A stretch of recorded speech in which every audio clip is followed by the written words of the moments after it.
Issues and circumcision. Interesting. You know, that's what we do here. We just go all over the board, you know? Hell yeah. Well, how are we feeling today? Not good. Listen, I saw you're going on Lauren Chen's show. You're going to be the token libtard, so I figured maybe we could help get you prepped. Mind. I already lost my fucking mind earlier today.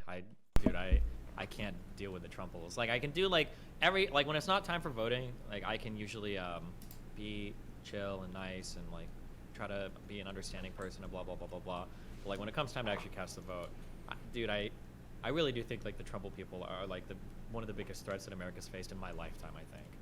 I don't think we've ever had like so much a cancer from within with the desire to like destroy the republic as we have had in my lifetime at least. And it's crazy to me that to them, like on one end, it's like, okay, sure, maybe Trump is anti-democratic, but like, aren't Democrats talking about transing your children? Didn't you see that one article on Vox? And it's like, Jesus fuck, like kill me, holy shit. Well, you know what's interesting? The transing issue. So, like, one of the things that frustrates me, and I can't speak obviously for IRI, but I can't imagine that he would feel any differently, is it seems like Democrat advocates in the media, even like on social media, so like Midas Touch is a great example, we're so slow to the game to hit Republicans on the fact that, like, if you look at it, there are like 1,000 documented cases, probably more, of registered Republicans who have either been credibly charged, or voter fraud? Say what? Are we doing the voter fraud thing? No, well, no, actually, well, that's a separate thing. But I mean, like of sex crimes, right? And like, you know, indecent acts against children. Like, you had that GOP candidate who had to, you know, drop out of the race because the cops caught him masturbating near a preschool. You know, for every one instance you have of a Democrat doing that, you probably have like 5 to 10 of a Republican. So like that hashtag GOP groomers thing, like that finally came along. But I don't know. It kills me that it took that long. Well, I mean, this is starting to get pretty serious with the trans stuff. In Florida, the governing board that determines what doctors can do, this is like unelected people, has decided that no kids can get on puberty blockers or hormone therapy moving forward. If you're on it already, you can continue on it. That was like a month or two ago, right? When the board passed that? Yeah, it wasn't that long ago. It's in Florida. So that's really messing with people's lives, you know. So this is starting to get pretty serious now with the trans issue. But then we have other good news where, like in the state of Utah, where the governor vetoed a bill that was sent to him by the legislature that would have banned trans kids from sports in high schools, and he's like, this isn't right, this is just bullying like 5 kids who just want to be a part of something. So well, I think Asa Hutchinson did too, right? Governor Hutchinson in Arkansas, and then they overrode his veto with the GOP supermajority. Do I have that right?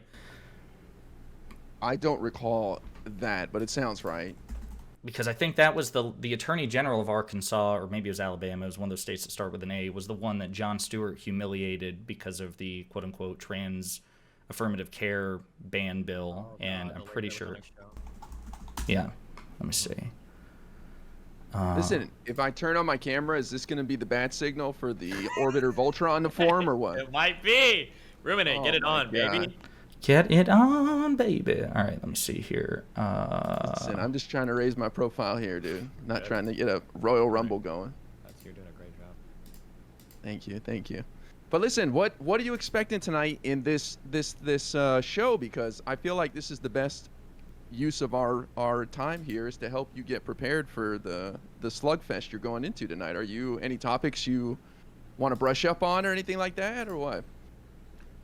I mean, I no, not like. Okay. I feel like it's just can kick their asses. No, hold on. Sorry, Jesus, I got so triggered today. I don't know what Republicans stand for anymore. Okay. I don't know what they. Here's I don't what know they're going to tell you. Economically, it seems like they have nothing, and then it's all like these weird, esoteric, fucking culture wars topics about like Elon Musk owning Twitter and trans 4-year-olds. That's what it feels like Republicans are obsessed with, and then something inflation. I don't know what their plans are or anything, but yeah, you can tell me. What do you think? Yeah, they're going to tell you that crime is out of control, and that's all Biden's fault. Which on that, right? That was within True. the purview, especially somebody that loved executive power as much as he did. Yeah, so Biden is having the DOJ look into reclassifying marijuana from Schedule 1. That's something that's being looked into right now. But we're ready to pull the trigger on the student loan forgiveness. It's just the government's being sued, and so some lawsuits are going through right now. But they quickly getting tossed. But yeah, Trump could have easily done that. So Trump could have done a lot of things. Trump could have got the bipartisan infrastructure bill done. Hey man, that he Joe Biden promised got for done in 4 his first year. years. He made Yeah, it attempts. took him 4 years. And it took Biden less than one. So when people want to talk about, Trump's business savvy and the fact that he's such a superior negotiator, it took Biden less than 1/4 of the time to get a deal that Trump sought for 4. So it's just, I think that's probably emotionally the hardest one for me. When people call Trump like a good businessman, he is so bad that I like lose my shit. I got into screaming about my chat earlier about it. Like, he couldn't bring anybody together on any legislation. He constantly blamed every single person around him, and he wouldn't take accountability for a single fucking issue. It actually, like, it sends me up the wall so fucking much when people say, oh, he's a businessman. How? do the people that you'll be facing off with on this Lauren Chen thing, like, how many of them are Trump stans? All of them are. But they're all going to say, Yeah, all of I them. don't support Trump, but that's how they all work. They're all such fucking pussies over it. I hate it. It's so cringe. Like, dude, I'll ride with Biden until I die. And these people are like, well, I'm not like the biggest Trump supporter, but every single Trump talking point comes out of their mouths. Every fucking time it happens. God, it's so irritating. Yeah, Well, I mean, no, please go ahead. I don't know. I'm just trying to think what other things they'll bring up. But I think crime's going to be a big thing for them too, saying that, you know, people are too scared to go outside, and you can bring up that the murder per capita rate is higher Considerably in higher. Republican states. Yeah, 8 out of 10 of the leading, crime-ridden states are all red. I think that's a scary metric to go by because they're going to say, yeah, but it's going to be high crime in blue cities, right? Yes, but you can Like tell them Illinois that is Illinois must be a red state, right? But Chicago is like Illinois is blue. Illinois is blue. Oh, I'm just kidding. There's got to be be red states with blue cities that have high crime, right? Well, let's take a look. Let me take a look. Or take a look. Maybe Yeah, I'm gonna take a look. Yeah. I feel you like, have to know that well, while we're murder talking, I rate is feel like higher the in- criminologically, right, that the, crime is correlated with population, right? I assume that that's the case, that generally speaking, the higher population density, or the greater the population, generally speaking, in raw numbers, you see more crime. So to me, it says something that if that is true, the fact that red states, are still per capita, like IRI said, more crime-ridden, I feel like that at least, it may not refute their argument that, hey, blue cities have more crime, generally speaking, than the holler, but you got to, again, look at the per capita rate. That's what scientists, put more emphasis on. Sure, maybe. I guess those arguments are really hairy, and I feel like you can dance around on either side because I think the argument is that I could be wrong, but I feel like I read something recently that said that Chicago is not even in the top 10 violent crime cities when you do the per capita. But people are going to point out that's because Chicago's population is so high, and there's non-violent parts of the city that are basically. So I'm looking here, top 10 murder rates, and I'll send you the link, thirdway.org. But it's Mississippi, Louisiana, Kentucky, Alabama, Missouri, South Carolina, then New Mexico, which is the first blue state on the list, then Georgia. And the only reason they're counting Georgia, I think, is because Georgia did vote Biden, right? IRI in 2020? Like, it swung for Biden? Georgia? Yeah. So that's why they count it as a blue state, even though that's obviously not. Wait, link me the that. case. Yeah, I'll link it to you. Well, here's what they'll say, that's even further. They'll say the reason why crime is higher in blue cities is because of progressive policies like no cash bail. And you can push back on that and say, well, the entire state of Alaska got rid of cash bail in 2018. Why don't we ever talk about the woke state of Alaska? They never want to talk about other areas that got rid of cash bail. And cash bail is just getting people back into the communities. It's not used for violent crimes. If you get charged with murder, you're innocent until proven guilty, but you're not getting out on bail with no cash just because there's no cash bail. You know what I mean? It's more for smaller crimes, so people get back in the community, can go to work and not lose their job, because that's what causes more crime when you have to sit in jail because you can't afford $500 bail. Sure. Isn't that something that was pointed out to, again, conservatives when they would discuss, the per capita crime rate among, African Americans, was the fact that there's at least some attribution to the fact that, so many of these households were, fatherless or whatnot. There were so many, households where the fathers were imprisoned, that was one of the reasons why you saw, the ongoing feedback loop in crime. Yeah, people can't afford to bail themselves out, and it just compounds their problems and makes things worse and worse, and it doesn't solve anything. And we shouldn't be punishing people because they don't have money when it comes to things like that. So, Yeah, and cash like I bail in the said, United States is wild to me. I don't know why we have that. It seems kind of weird. yeah, but they're pointing to it. They're abusing it right now. You know, like and you know the other funny thing is in New York State they have Lee Zeldin, the Republican, trying to take out Kathy Hochul, the Democrat, and he's running on crime. So if crime isn't the governor's responsibility, why are they hell bent and focused on that in New York State, trying to win the race there on it? They're just running ads of people getting punched in the face on the subway all day long out there. But that's what they're gonna fight you on, is progressive policies are causing all these problems. I But do the think truth that is, some of the progressive DAs in a couple states. I know what happened in California, in northern. I think it might have been the San Francisco DA. The idea of that, like, not prosecuting like certain dollar amounts for crimes was probably a bad idea, and I think a lot of them got like kicked out and were very electorally unpopular, and it got a lot of Democrat people running who were talking about like being tougher on crime too. So. Hey, FYI, looking at this link here, I'm sorry, I'm trying to multitask here, but looking at that link I sent you, the abstract in it, and I'm just doing like a control F for CIT for cities in general, just to see what it says about cities versus states. But the lead paragraph in the abstract says, but despite a media narrative to the contrary, this is a problem that afflicts Republican cities and states as much or more than Democratic bastions. So I'm sure there's something in this super long article that will that provide you ammunition. When you talk to whoever, you said that somebody triggered the fuck out of you today, what were some of the things that they said about Trump? Because I'm sure those will also be talking points that Chen and... I could say Trump attacking the electoral integrity of the country is one of my biggest triggers. Yep.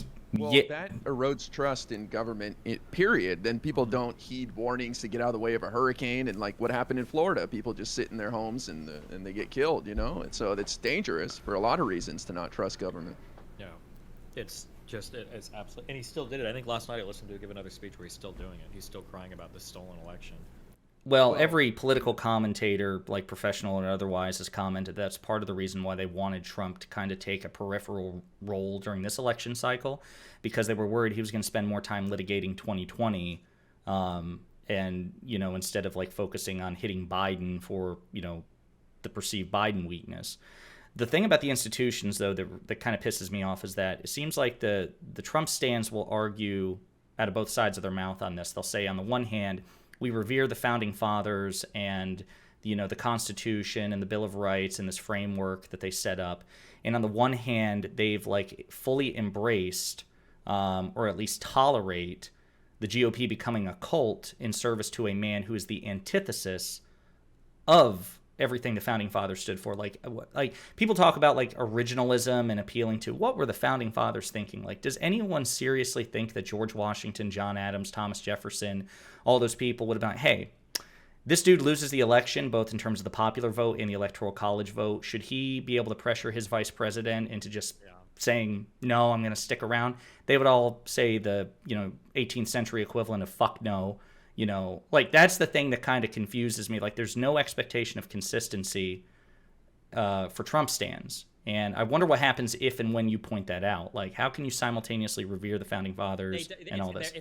You can't, because they'll just say, like, oh, well, I don't really support Trump 100%. I know that he has a lot of problems, but I just like his message. Like, they always retreat to some, like, fucking cucky bullshit like that. They are so cucked and tepid in their defense of Trump that, like, when they're in closed doors, they've got the knee pads out and they're fucking filleting the fuck out of him. But as soon as they go into any public platform where they're going to get any pushback, like, oh, well, you know, I don't 100% stand by everything Trump says, and yeah, a lot of it is kind of crazy, lol. But they act totally different when they're on their own social media. So they'll dissemble then, like that. Yeah, like, of course. Yeah, they'll just say like, oh yeah, no, I don't fully support Trump, but I just don't like a lot of things Biden's doing, or I want like Trump's administration or whatever the bullshit that fucking means. Half of them are in fucking jail now. But yeah.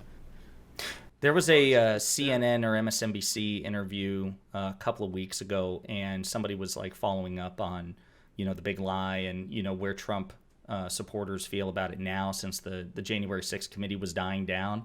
And the interviewer asked so many good questions, but the obvious one, I mean, it may not be obvious. I may be completely wrong about this, but to me, intellectually, it seems like this is the big gotcha. Like, okay, You ask all these questions, they either don't seem to care about it, or they support it, or they're indifferent to it, whatever. But then you ask them, okay, picture this. It's January 2013. Barack Obama lost his re-election bid. Mitt Romney won. And instead of conceding the election, he proclaimed without evidence that it was stolen, blah, blah, blah. And he tried to pressure then Vice President Joe Biden into not certifying the votes. What would you have done then in that hypothetical? And just to see. I don't think you can ask it because they'll always say that, like, well, no, it's different because Trump actually has evidence. Like, that's what they'll say. They always, even though the judiciary has rebuked him at every turn, even though his own elected or his own appointed officials like Barr and the FBI rebuked him at every turn, even though every single person, you have to keep in mind, and you guys come wrong, I'm pretty sure every single part of the U.S. institution, his nominated people or otherwise, rebuked him on that. Pence did. Yes. I don't think anybody else. I don't think he had a single member supporting him. So if that's the case, like, what? Then they're lost. Like, what am I supposed to say to him? There's no. They did it. Sorry, go ahead. Well, they did it under oath too, especially Under William oath, Barr. yes. He said under oath with the That was my January favorite 6th shit about committee. Giuliani. He had a lot of shit to say before he went under oath, motherfucker. Yeah, sorry. Yeah. Well, yeah, I think you pointed that out, that it's different when, there's like the threat of perjury involved, Yeah, no shit. Yeah, when you're actually fucking held accountable. Rosenthal, I think was his name. He said it best when Jim Jordan was asking him, well, what about reports in the media about people doing this and that? And his response was, listen, if you want to talk to them, bring them up here and put them under oath. Otherwise, shut the fuck up. Why would you make a motherfucker under oath try to answer for people that aren't otherwise? That's bullshit. And yeah, and the refusal of a lot of these guys to go under oath to answer any questions, while Trump himself has said shit on the trail like, well, even if you're under investigation by the FBI, that in and of itself is a huge red flag. Like, fuck you, dude. Oh, God, it's so cringe. How many hours was Hillary under oath for the Benghazi shit? like 16, wasn't it, or something like How that? many depositions did she do for the email shit, right? Like, how many has Trump gone under oath a single time for anything relating to his accusations or anything?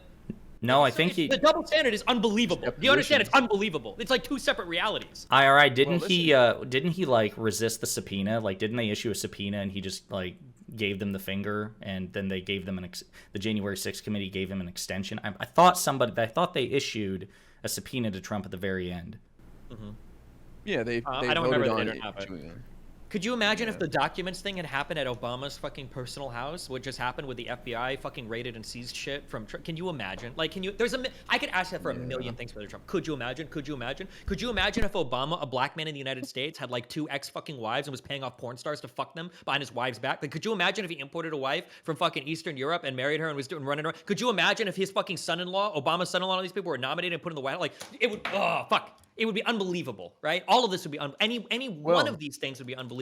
But Trump did all of it. Truly, I like, say people unto accuse, you. people accuse like Hillary Clinton, all these people of like having their families in bed with the government because like Chelsea Clinton makes a speech or does some dumb shit, and it's.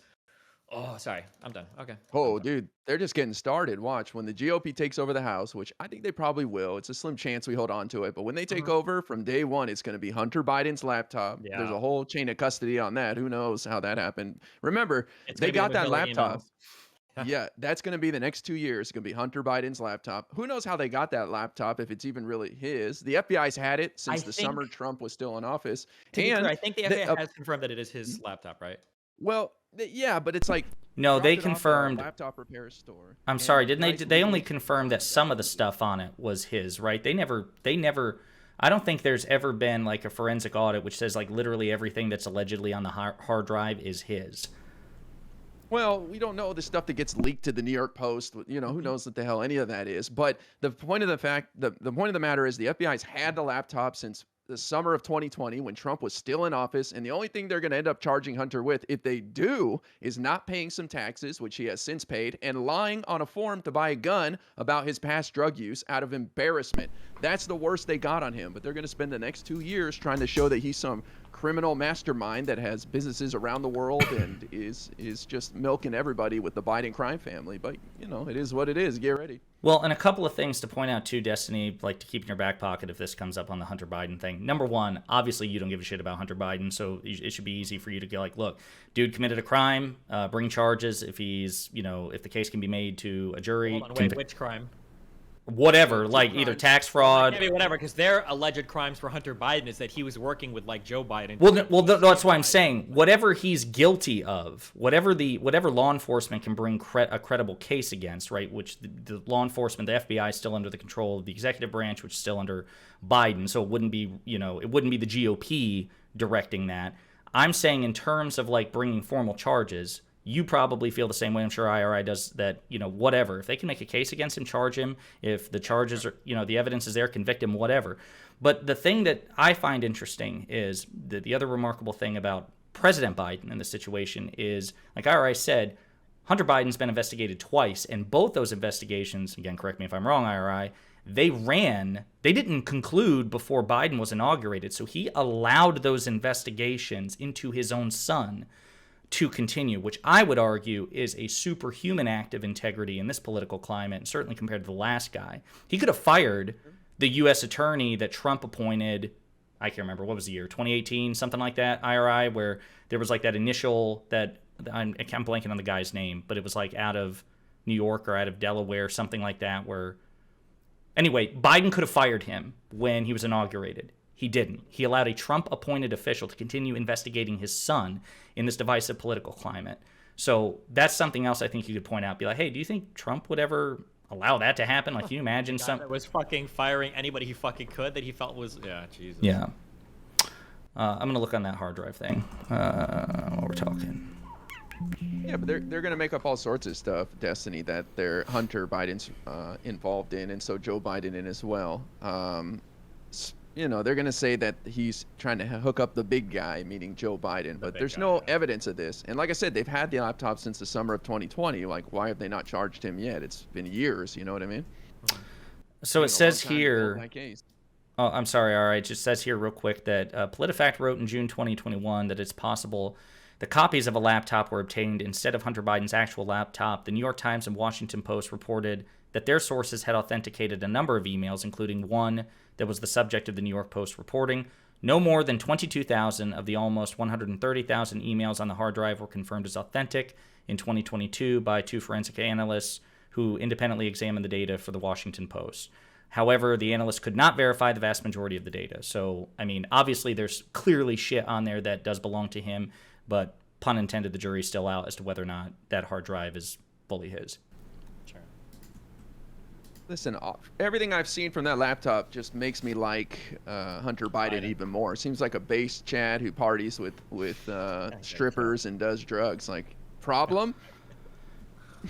Dude, I've not seen the photos. Wasn't that a thing that got your ass in trouble, Destiny? As somebody like flashed some photos of Hunter Biden on something? Yeah. Yeah. Pretty cringe they did that. Yeah. So I've not had the pleasure. The Durham. I think you're talking about Special Counsel Durham. Is that what you're talking about, Ruminate? Maybe that's it. That sounds familiar. He's a U.S. attorney, right? That was the special prosecutor that Trump assigned to look into the origin of the FBI's investigation to his campaign and ties to Russia, and they found nothing basically as well. Okay, then that's a different one. I'm thinking of something else then. Yeah, and that turned out to be a giant nothing burger. The Durham thing. Let me look here. I'm telling you. Investigations, U.S. attorney. I'm just trying to think what other talking points are going to come up with these brainworm geniuses tonight that we could fill you in on. What about like as far as midterms go? Or is there anything you feel that you'd like to know more about with the midterms, like any races or chances of the Dems taking this or that? Because it's going to be a few days. You're going to be going on there in the middle of the red mirage when they think they've won and stop the count. You know what I mean? You think there's going to be a lot of mail-in voting here like there was last time? Yeah, more people are using it nowadays. A lot more people engaged in early voting, and a lot more people are using mail-in voting. Is it going to be as dramatic as it was on presidential night? What's that? You cut out a little bit for me. Is it going to be as dramatic as it was on presidential election night in 2020? Damn, Brandon said it was 50 million. Holy shit. Is that true? That sounds insane. 50 million what? Mail-in ballots? Maybe. I mean, like 40 million people voted early and mailed in ballots and such too. So. Okay. I'm sorry. Real quick again before I forget. It was a U.S. attorney named David Weiss that Trump appointed And even though Biden could have fired him when he was inaugurated, the investigation or the probe into Hunter Biden was allowed to continue on his watch. And I provided the screenshot and the link for you. Well, yeah, and Biden kept Christopher Wray on, who's the FBI director that replaced James Comey after he wasn't deemed loyal enough to Donald Trump. So I think Biden has done a lot to show that he is nonpartisan when it comes to the DOJ and trying to let them do their thing. It's never enough. What is when you two argue with Trumpers on the sheer number of people in Trump's orbit who have either called him an idiot or what's their It's rationale? always like deep state cope. It's always like, oh, these people were turned by the deep state or by the Mossad Jews or by whatever. There's always cope. Okay, damn. Unless you've heard any good, I don't know. Can you? No. I mean, I'm just Barr is one of the fiercest fucking Trump defenders coming up, and even Barr, just rebuked almost everything that Trump said about election fraud, about the voting machines. Yes. Who? I don't know how a Trumple can possibly defend the fact that almost every single person in Trump's close circle has either betrayed him or turned their back on him, or Trump has turned their back on them. You tell me, what Republican talking points have you heard? No, I mean, it's usually like the equivalent of, jangling your car keys, or they'll say, they're rhinos, obviously, or, they couldn't control him, that shit. But I didn't know if you two had heard differently, because you probably have, outside of Twitter, I don't really have intense arguments with Trumpers, except people in my family and my social circle. And it's just cult shit. But I assume that people again, Lauren Chen, Lauren Southern, actual justice warrior, that they probably have more sophisticated arguments than, No, none of them. Oh, okay. I guarantee you none of them tonight. I hope I'm wrong, but I guarantee you none of them will try to defend Trump. They never do. They never do. Or maybe they will before I get there, and they'll think, Trump's not perfect. But we'll see. And this is why I was saying that I think Ron DeSantis is the heir apparent, and he's starting to take up a lot more oxygen in the room, and Trump is getting a little scared, starting to give him nicknames and such. So I think they're starting to get behind him, because he's more focused on the future, where Trump just keeps airing his past grievances over and over and over. What was the nickname? Something desanctimonious. Yeah, that's interesting. Was that from Trump? Yeah, that was just came up with that one. That was the most complex multi-syllable word he has ever used in his entire life, too. So, got to give him credit. That's a pretty good one. Yeah, I'll give him credit. Pretty funny. But Ron DeSantis is trying to win re-election as governor in Florida, so he can't really talk about running for president yet. But that's about to end tonight. He'll probably win, and then he'll enter the arena and let those two fight all day long. Dude, did you watch the Charlie Crist debate with DeSantis, where he flat out asked? He goes, "Hey, Ron, look at the camera, look at everybody in this room, and tell them you intend to serve a full 4-year second term as governor if you win re-election." And he was just kind of smile and just wouldn't answer the question. Yeah, that was great. That was a fantastic debate. I wish Charlie Crist would win. Did you watch any of the debates, Destiny? Did you catch any of the debates on the midterms? No, I saw a little bit of the Fetterman-Oz meltdown, but... Listen, that didn't even hurt Fetterman at all. There was some polls before and after, and it barely touched his approval rating or people's excitement for him. Pretty sad at the same time, but yeah. Well, I would vote for him if he was in a medically induced coma. The difference between B and R, people, if you're voting because of a guy's physical competence to be a U.S. senator, I think that's hilarious. You are so ignorant. No, not the way. Sorry, no, not the way Republicans apply that standard. I mean, IRI is right. In this political climate, the D matters more than the R, period. Because if it really was about communicative skill and competence, then you probably would never have a Republican win an election at any time, because George W. Bush was a shitty speaker, Donald Trump was a shitty speaker, Sarah Palin was a shitty speaker, Herschel Walker's a shitty speaker, Marjorie Taylor Greene, Lauren Boebert, yada, yada, yada. For, again, every one incompetently, rhetorically incompetent Democrat, you've got 5 high-profile Republicans who are as bad, if not worse. And at least Fetterman can say, I had a stroke, and this may be temporary, and there's no evidence that it's cognitive impairment. It's just, hearing or auditory processing issues. So. Wait, I gotta hear this argument though from Destiny. You think that there's a valid reason to vote for a guy for his physical well-being for office when it comes to such a difference between two candidates? Well, most people are going to say cognitively. At this point, like, I go with like a batch of asparagus over Trump, of course. But most people are going to see somebody on a big cognitive decline, and they're going to worry about their ability to lead, right? Yeah, I guess, but I mean, they're one of 2 senators, and most people, I think, don't even know what a senator does. You know what I'm saying? My big argument was, look, what skills does he need that were displayed on that debate stage? Which I think he did just fine. I know people are like, whoa, and it was tough for me to watch too. I mean, but you know, the guy's recovering from a stroke. But what skills of debate do you need? I think the big thing that people on the right are going to say, because I've heard them say this before, is they're worried about like shadow candidates. Like people right now are worried that like Kamala Harris is actually the one running the government, right? Because of Biden's thing. So they're gonna say with him that like, oh, there's gonna be like a secret like candidate that's actually running things behind the scenes or whatever. Like that's what people are gonna accuse. I got you. Your chat to is Herschel Walker and say, what do you think that guy's? I wouldn't trust that guy driving the car. You know what I mean? Well, no, I think he can be trusted to drive a car. It's just like it takes him automatically to the nearest abortion clinic. So, based on his past history. True though, kind of true.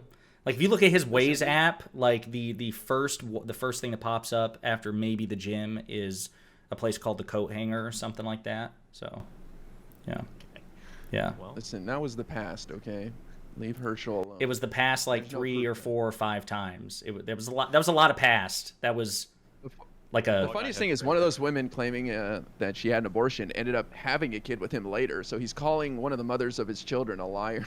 National television. It's pretty cold, man. Man, that's the party of family values right there. Like there's so much family values. Just breathe it in. Your chat. I'm sorry, Desi. Your chat is like freaking out about Biden. They're like, "Have you guys listened to Biden? Biden's a shitty speaker." Blah blah blah. Like because we're making fun of Trump and whatnot. I'm sorry. I know Biden is a gaffe machine. I get it. He has cringe moments. But Biden at his best, even now, can deliver a speech infinitely better than bigly monotone, you know, it's tremendous, guys. The teleprompter speech last night was pretty rough. Yeah. To be honest. Yeah. He said he's but got but big also, you have to announcement. keep in mind, you're a little biased in a lot of what you say, because a lot of the shit that you say that sounds stupid, like Republicans eat that shit up. They love it. They love the big shit. They love him sounding like a high functioning, like Down syndrome person. Like that's cool for them. They enjoy it. There was a challenge that I gave at I think near like the beginning of his presidency that nobody ever rose to. Nobody was able to do this. I said that I'd give like $100 or whatever. Somebody could show me one clip of Trump talking about anything in the 4 years as president where he sounds intelligent, just one clip, and I'd give him $100. I just wanted to see one example of it, not a single example. Every single time he speaks, he sounds like a fucking moron.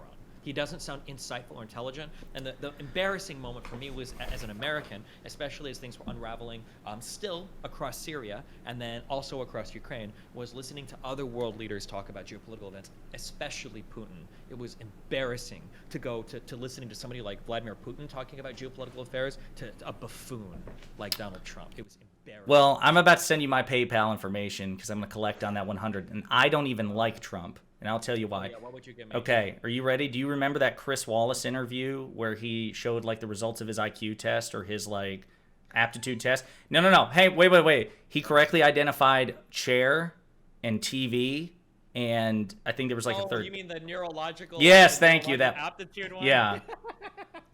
He like phone. I know that he wasn't fucking like psychotic or whatever. Oh my god. I will always tell people that I thought Trump's pretty funny and he can crack a joke and he's pretty charismatic. You know, I'll cede that ground for sure. You know, Yeah. And listen, I wish if Biden was 10 years younger, he'd be killing it. But he is For what sure. it is. But I think people just see clips, they see the worst of the worst. But Biden's fine, man. He stumbles on a word here or there, but everybody does. He's just an old dude, but I think he's doing just fine, man. It's overblown for sure. See, the charisma thing, I mean, I know, okay, obviously, by definition, right, in terms of the support that Trump enjoys from his cult, he's clearly charismatic, right? But, you know, obviously, you think about it, and if you're like a history or pop culture buff, you know, you're thinking like the great speeches in recorded history. So, like, you know, the I Have a Dream speech, even Bill Clinton. Martin Luther King. Right. Yeah. Right. So it's interesting, though, because I'll be honest with you, I struggled with that one for the longest time. I'm like, Trump is charismatic, really? Because his delivery is not, even as far as Republicans are concerned, like not particularly polished or, you know, whatever. The election is running and compare him to like an orator like Cruz or even fucking Rubio. Yeah, like Trump. Next to Cruz, Trump sounded like a high school dropout. Right.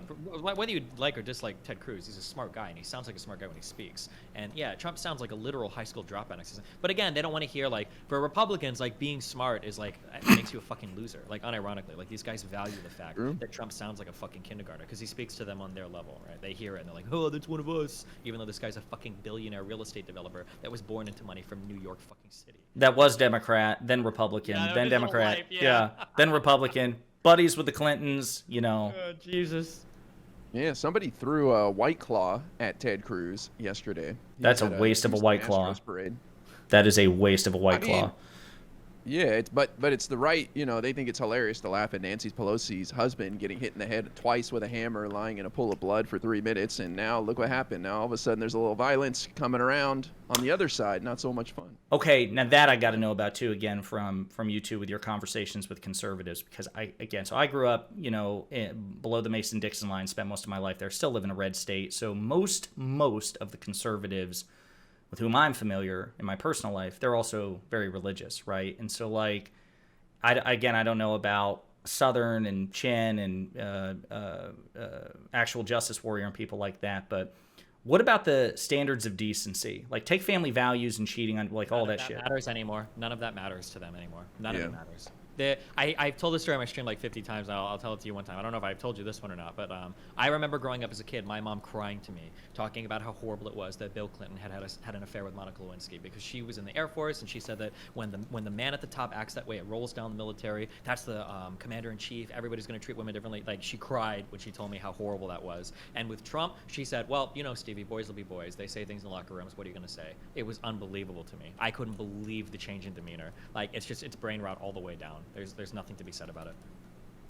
Yeah, the Access Hollywood family tape values, Christianity, like, none of it fucking matters to you. But I don't know if it ever did. That's another thing too. I don't know if they truly ever cared. Do you remember when Trump? You remember Trump held up the nerve of this fucking loser. He held up the two most important books to him on the campaign trail. It was the Bible was number one, and then a close second was like The Art of the Deal. And then when he went on TV and he was asked by those pastors, "What's your favorite verse?" and he's like, "Oh, all of them. I can't pick one." Dude, God, yes, dude. That's so crazy. Like, and what was funny was, if it's the clip I'm thinking of, it was a televised, like, Christian convention somewhere in, like, Texas. Yep. And I think what was hilarious was, I think the person asking legitimately thought that Trump would be able to answer the question. Yeah, of course. They're not there to make him look bad. Right. It wasn't like a CNN gotcha, right? So they were like, oh, you know, because I can't remember if it was during the campaign or it was after he was elected, but, you know, oh, Mr. Trump, you know, I know you're such a enthusiast of the Lord. What is your favorite passage? And he's like, well, you know, it's listen, the whole book is tremendous, guys. It's just, you know, it's just fabulous. Nobody knows more of the Bible, believe me.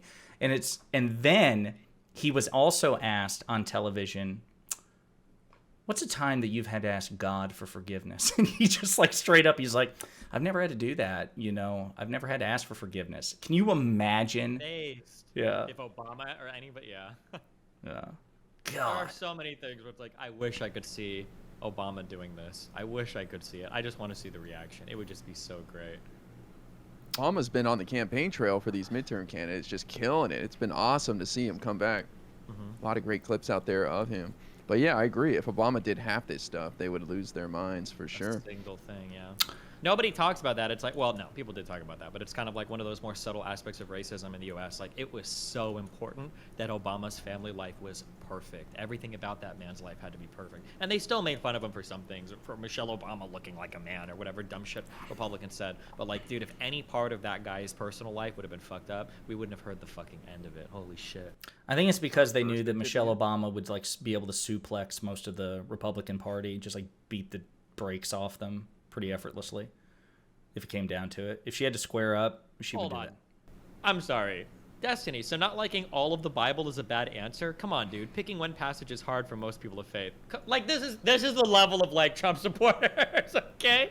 That's the level of Trump supporters in my chat. Right? I don't know what I could say to a person like that. Like, I don't know what I could possibly say to turn that person's mind. Are you saying you don't love all of the Bible, Destiny? Like, Jesus Christ, give me a break, dude. Nobody's asking for a book report on it. Like, even, like, if you just bullshit, like, you know, like the first, let there be light or whatever, like, even something like that, like a sufficiently skilled improviser would be like, you know, I'm just a big fan of like illuminating darkness into things. So like let there be light is just like so important to me. Like it's so profound when you think about it. Like something stupid like that. And instead he's like, oh well, I mean they're all just, how can you pick? They're all so great. Yeah. Christ. Destiny actually knows nothing about Christianity. LOL. True. Not like but Donald Destiny's Trump, Mr. Yeah, Seventh Marriage, Mr. Worldwide, Mr. fucking porn stars and paying them to shut the fuck up about it. Mr. doesn't take responsibility or accountability for anything. Yeah. Destiny's not running on like the conservative ticket for president either. I'm sure if he was, he would memorize one verse and be like, "That's my for favorite." sure. You know, Yep. it's not that hard.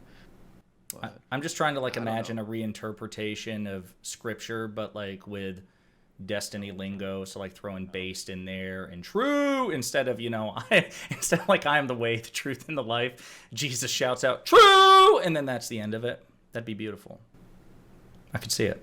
I thought it was funny, like Trump never even pretended to go to church. He didn't even try to appear like he gave a shit. He just said it once in a while, held up the Bible upside down or something, but nobody gave him grief at all. Like, does this guy ever go to church? And nobody ever asked, nobody ever cared.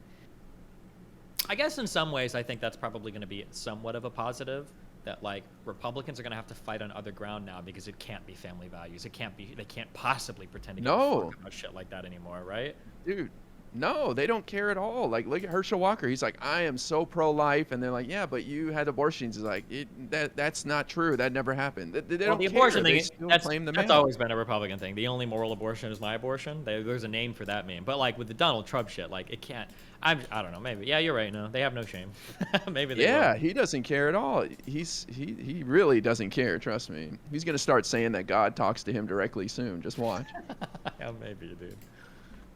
He's making a huge announcement on next Tuesday. People are saying he's gonna announce running for president, but we'll see. I don't know. What the hell happened? Because I didn't get to see that. So he scheduled an announcement to announce a subsequent, like what was it? Was it a rally or was it like specifically to make something? No, in true Trump fashion, 24 hours before the midterms, he took attention away from the candidates that desperately needed it by leaking that he might announce a run for president at last night's rally in Ohio. I heard Lycan talking about J.D. Vance, the Republican candidate, versus Tim Ryan. It was at a rally for J.D. Vance, the Republican candidate in Ohio. It was a tease that he was going to announce, so everybody was tuned in. But then he just said, "Well, I'm going to make a big announcement next Tuesday at Mar-a-Lago." So that's what happened. Trump. Yep. Good job, Trump. Idiot. Wait, I'm sorry, because I was reading chat too. Did he said where he was going to make the announcement or just when? Yes. He said where? He said Mar-a-Lago next Tuesday. I see. I guess I was hoping for like a reprise of Rudy Giuliani as the chief scheduler, you know, location picker, the scout, another like Four Seasons gas station and landscaping. I can't believe that actually happened. I still can't believe that. How many people okay that? It must be just one or two. That's unbelievable. It's unbelievable to me that happened. There are so many unbelievable things. Dude, people are going to read about this time in history 50 years from now and just be like, wow, that was wild. Those guys lived through that. I really do think this is one of those moments in our nation's history that will be reflected upon for years. And we don't even know the half of it yet. We don't know what history's going to be yet, yeah. Who the fuck knows? Yeah. They're going to charge him. I really do think they're getting close. They gave one of his close advisors partial immunity about the documents and him declassifying them and such. So was that Meadows? It's starting to heat up. Was that Mark Meadows? No, it was Cash Patel. Oh shit, Patel might be flipping on him. That guy was like the. He already spoke to the grand jury. No. Oh wow. He was like the slimiest one out of all of them, in my opinion. Like just like this up-jumped, ruthlessly opportunistic guy. Like he was like some like senator's aide or something like that, congressional aide, and then he like somehow got involved with national security and then became a special Devin advisor. Nunes. Wow. He was an aide to Devin Nunes, who was a real creep back in the first part of Trump's presidency. But yeah, he was going to be possibly CIA director. Trump was talking about kicking out Gina Haspel after he lost the election and really coming up with some crazy scheme and putting that Cash guy in. He chose not to do that eventually. But this guy said that Trump declassified everything. And so the FBI was like, okay, we'll give you partial immunity. You want to come testify about that? But the weird thing, too, is that if Trump could theoretically declassify everything, if we're going to say that that's the case without speaking, Biden could theoretically just reclassify everything, right? What, the utterance of a word? Like, and retroactively do it. That would be even. It's like so stupid. Like that argument was so. Again, could you imagine fucking Hillary Clinton or Barack Obama saying something like that? Oh, like, oh yeah, we just declassified everything before we took it onto Hillary Clinton's email server. Like, couldn't she make the same argument? No, like, I don't think she Obama has... just declassified everything. So like, it's so stupid. Yeah, Obama she can't could have declassify. But yeah, No, but she can say only the Obama did it president for her, can. right? Because they're in bed together, of course. They all work the same. Oh, but like sure. theoretically, if the Republicans want to go that route, that like, oh well, Trump declassified everything. Okay, well fine, then Obama declassified everything. Hillary did nothing wrong. Like boom, like there you go. I think not only should he reclassify things, but I think it's really important to say it's retroactive. You know, because it's like, listen, not only can I classify and declassify things with my brain, but I, as president, control time. So not only have I reclassified it, I went back in time, Doctor Strange style, and it was classified when Trump took it home with him, and then just see what happens. Sometimes I wonder if eventually Democrats should get on a bit of the trolling train, like. Pod Save America did this thing the other day, and I do like the guys at Pod Save America, but they have a bit of the Michelle Obama when they go low, we go high thing, and that really pisses me. That's where I'm at right now. No, it's not. IRI. I was listening to IRI stream, and I think you both disagree with that. Yeah. Please, okay, I think IRI, are we when you kindred were listening to spirits? some of the people were listening to the call-ins or whatever for the was it C-SPAN, and you were saying some shit like we should just fucking make up some fake shit. Fuck them if they're gonna do misinformation. Yeah, I understand the frustration. Well, I think look. Misinformation is influencing a lot of people right now. I think we should get in the game until we figure out a way to stop it. I mean, otherwise, what are we doing? You know, it's causing a lot of problems. We might as well put out our misinformation and win, and then do good policy. I think we should only do the misinformation that they do. So, for instance, and I encourage all Republicans to believe this: mail-in ballots are indeed rigged. Don't waste your time voting on them. Okay, that's the one piece because Republicans accept it, so that's okay if that's true. Don't waste your vote on mail-in ballots because it's probably rigged. Okay? Real talk. I'm sorry, and maybe one or both of you disagree and can persuade me otherwise, but if Democrats or Democratic governors or even President Biden made the decision, let's say this election goes worst case scenario, right, and there really is a red wave. If Biden were to like call on like one series, one audit and forensic audit and recount after another just to drive the point home, like, hey, look, if we're going to erode norms, the only way norms work is if it's reciprocal, and we can't have a thing where you do whatever the hell you want and then I'm left, you know, holding the bag here and just like constantly drawing it out. I wonder, I mean, it probably wouldn't be good for the country, but I it would feel understand good. what your feeling is, and I feel it too. I have the feeling. But I think what we have to keep in mind is that there are people that are noticing in the middle that don't speak as loudly. Like, there are people that got turned off by that January 6th shit. There are people that get turned off by Trump's perpetual fucking whining. There are people that are noticing these things and are turning their back on their plan. And we have to be aware of that. Those people are out there. And so we have to be careful when we speak that we're keeping them in mind. Yeah. Even though it's hard to see because the delusional MAGA-tards are the ones that are the loudest, that are screeching constantly about things. Like they are out there, and we have to be mindful of that. Yeah. Real quick, somebody in your chat, Bree, a.k.a. Sanithi, says, I am the way, the truth, and the light, based thou sayeth Moses. That's awesome. That's great. that would be the Gamer Bible. Yeah. I mean, no, no, I'm sorry. Go ahead. I kid about doing the misinformation stuff, but I think we just have to listen to their grievances and kind of make them feel better. Like, we're getting ahead of some of the election fraud complaints that are already happening today before the polls are even closed. And so, you know, there's ways we can get ahead of this stuff. Yeah, Trump is already on that Truth Social shit talking about how the election is already rigged. Same thing is happening with voter fraud. It's happened in 2020. The absentee ballot situation in Detroit is really bad. People are showing up to vote only to be told, sorry, you've already voted. Another big voter tabulation problem. Like, he's already like on the fake election shit. Like, it's like, is this the norm now? Every single time. Like, I'm trying to remember. Yeah. Was it ever? Could you imagine? Hold on. Could you imagine if we could swap fucking Bush and Gore and put the same Republicans there now where a Supreme Court is deciding the outcome of the election? How crazy Republicans, the MAGA Republicans today, would lose their fucking minds. They'd want a court pack. Then they'd be really big on court packing. Then. It would be unironically, I think it would be a civil war if that same thing happened. I think it would be a civil war.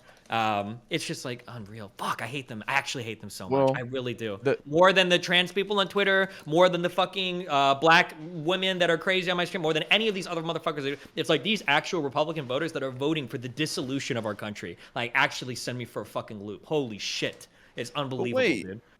Why do you hate them? I look at them as victims. I know it's not popular to say, but I feel like they're brain wormed out. It's like if I watch Fox News and Newsmax all day, I'd be thinking those same things too, no? No, they are victims, but like I mean, they're victims that are like perpetuating the active fucking destruction of the country. Like it's just. I think it's True. perfectly legitimate to hate Republican leaders, people who should know The better. leaders, Yeah. The leaders, yeah. I so we much shouldn't hate the voters, yeah. But. So many of my family members and friends are Republicans, and I agree. Like they're victims of the cult, and even in terms of policy. So this is, it falls on deaf ears. But what I try to make the case to my conservative friends and family, it's like real talk. What are the benefits you've ever experienced from a Republican presidency? Because of course, the irony, like you take, Trump's greatest legislative accomplishments was the 2017 tax cuts, right? Mm-hmm. Most of the people that I know personally who love Trump and love the GOP didn't feel the benefits of that, right?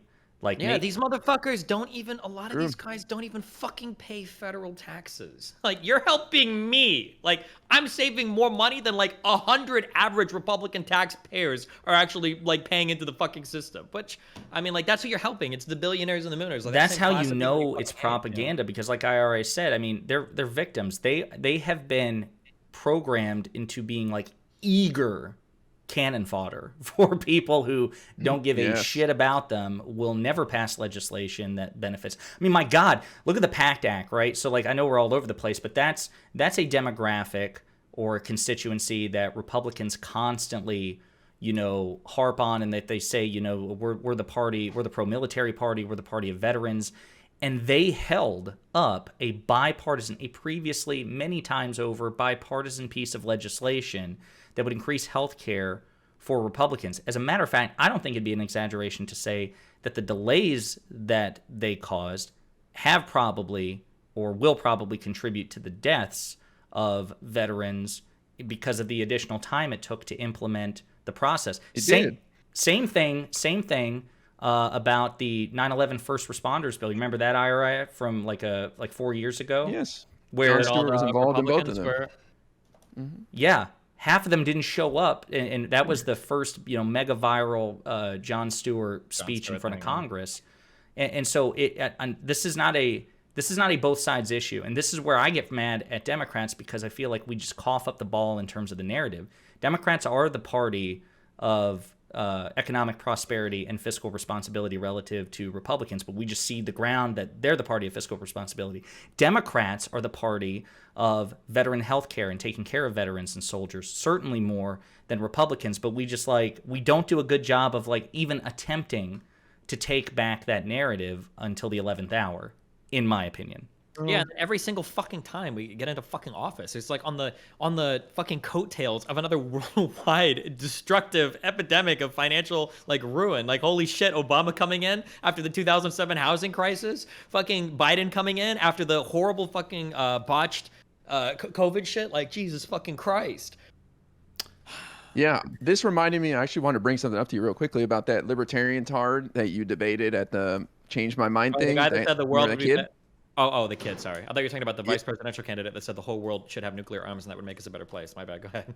No, the college kid who debated you, and he tried to get you with why did the Democrats not vote on this amendment for the IRS agents? Do you remember that talking point?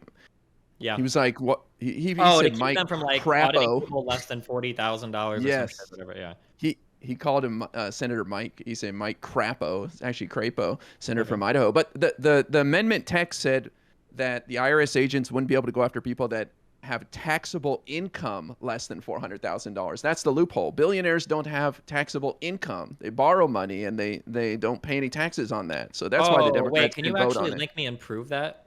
I will. If yeah, that's I'll send actually you the case, that's info. a big thing. No, by the way, nobody knows how taxes work when they debate this shit too, and I do. So that's a huge talking point if that's actually true. Yeah, because I don't know if Elon Musk makes $400,000 a year in W-2 income. Does he? I don't think so. None of these big guys do. Where is they have this no guy's income? Yeah, where is this guy's income? Except for if he's invested in certain stocks, maybe dividends, but that's not going to be.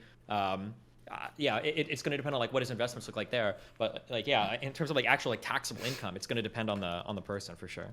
Right. It's super simple. I'll send you the information on it. But I wanted to bring that up. I had to tell you that because that kid was so confident that he got you. But I thought you handled that really well. You're like, look, I'd have to see the text, but it is what it is. Sidebar, I know that advertisers are threatening to withdraw from Twitter, and it costs however much money. Apparently, and correct me if I'm wrong, wasn't it it was like a really bad investment or whatnot? Like it's not worth the amount of money he spent on it, right? There's a reason I'm bringing this up. Musk? I mean, probably, but I wonder, it was funny. I got thinking about this today, and it amused me. That $2 billion Powerball. I wonder if Musk was buying scratch offs, trying to recoup some of the loss that he. Oh, I don't Dude, know. I think he might have done us a favor with taking down Twitter. That is just a hellhole. That is true, and I am enjoying seeing all of the Fuck fucking progressives mauled like motherfuckers on it too. Is actually really funny to me. I like watching it, so because there are a lot of mad fucking progressives over that shit. I thought I saw Tim Pool got pissed off at something Musk did. I think it was where he said he was going to hesitate before bringing back banned accounts until there was some sort of process or council set up. And oh yeah, he's waiting on it. Yeah.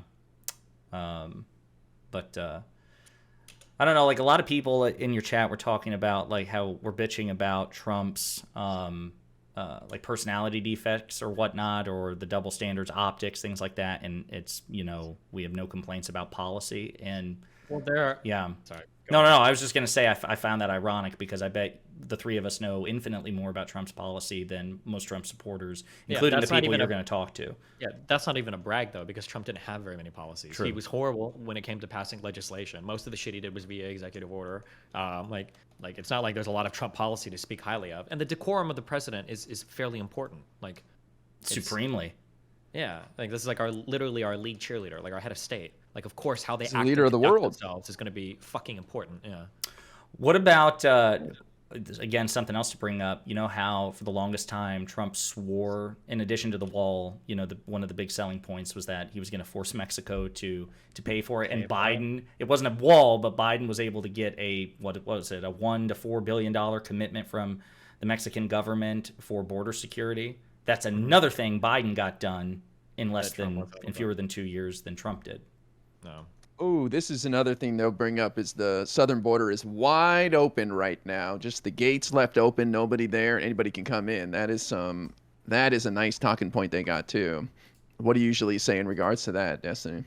I don't know the status of the border right now. I do know that one number that I was told was a lie that I got. I thought I had an inkling it was, and then I later found out it was that there are 2.3 million illegal immigrants coming into the country every month. That it was actually 2.3 million encounters at the border every month. There's not people getting into the country, but I didn't find out until I got home. So, do you think they're going to throw an even ridiculous? It's actually 40 trillion contacts every 3 weeks.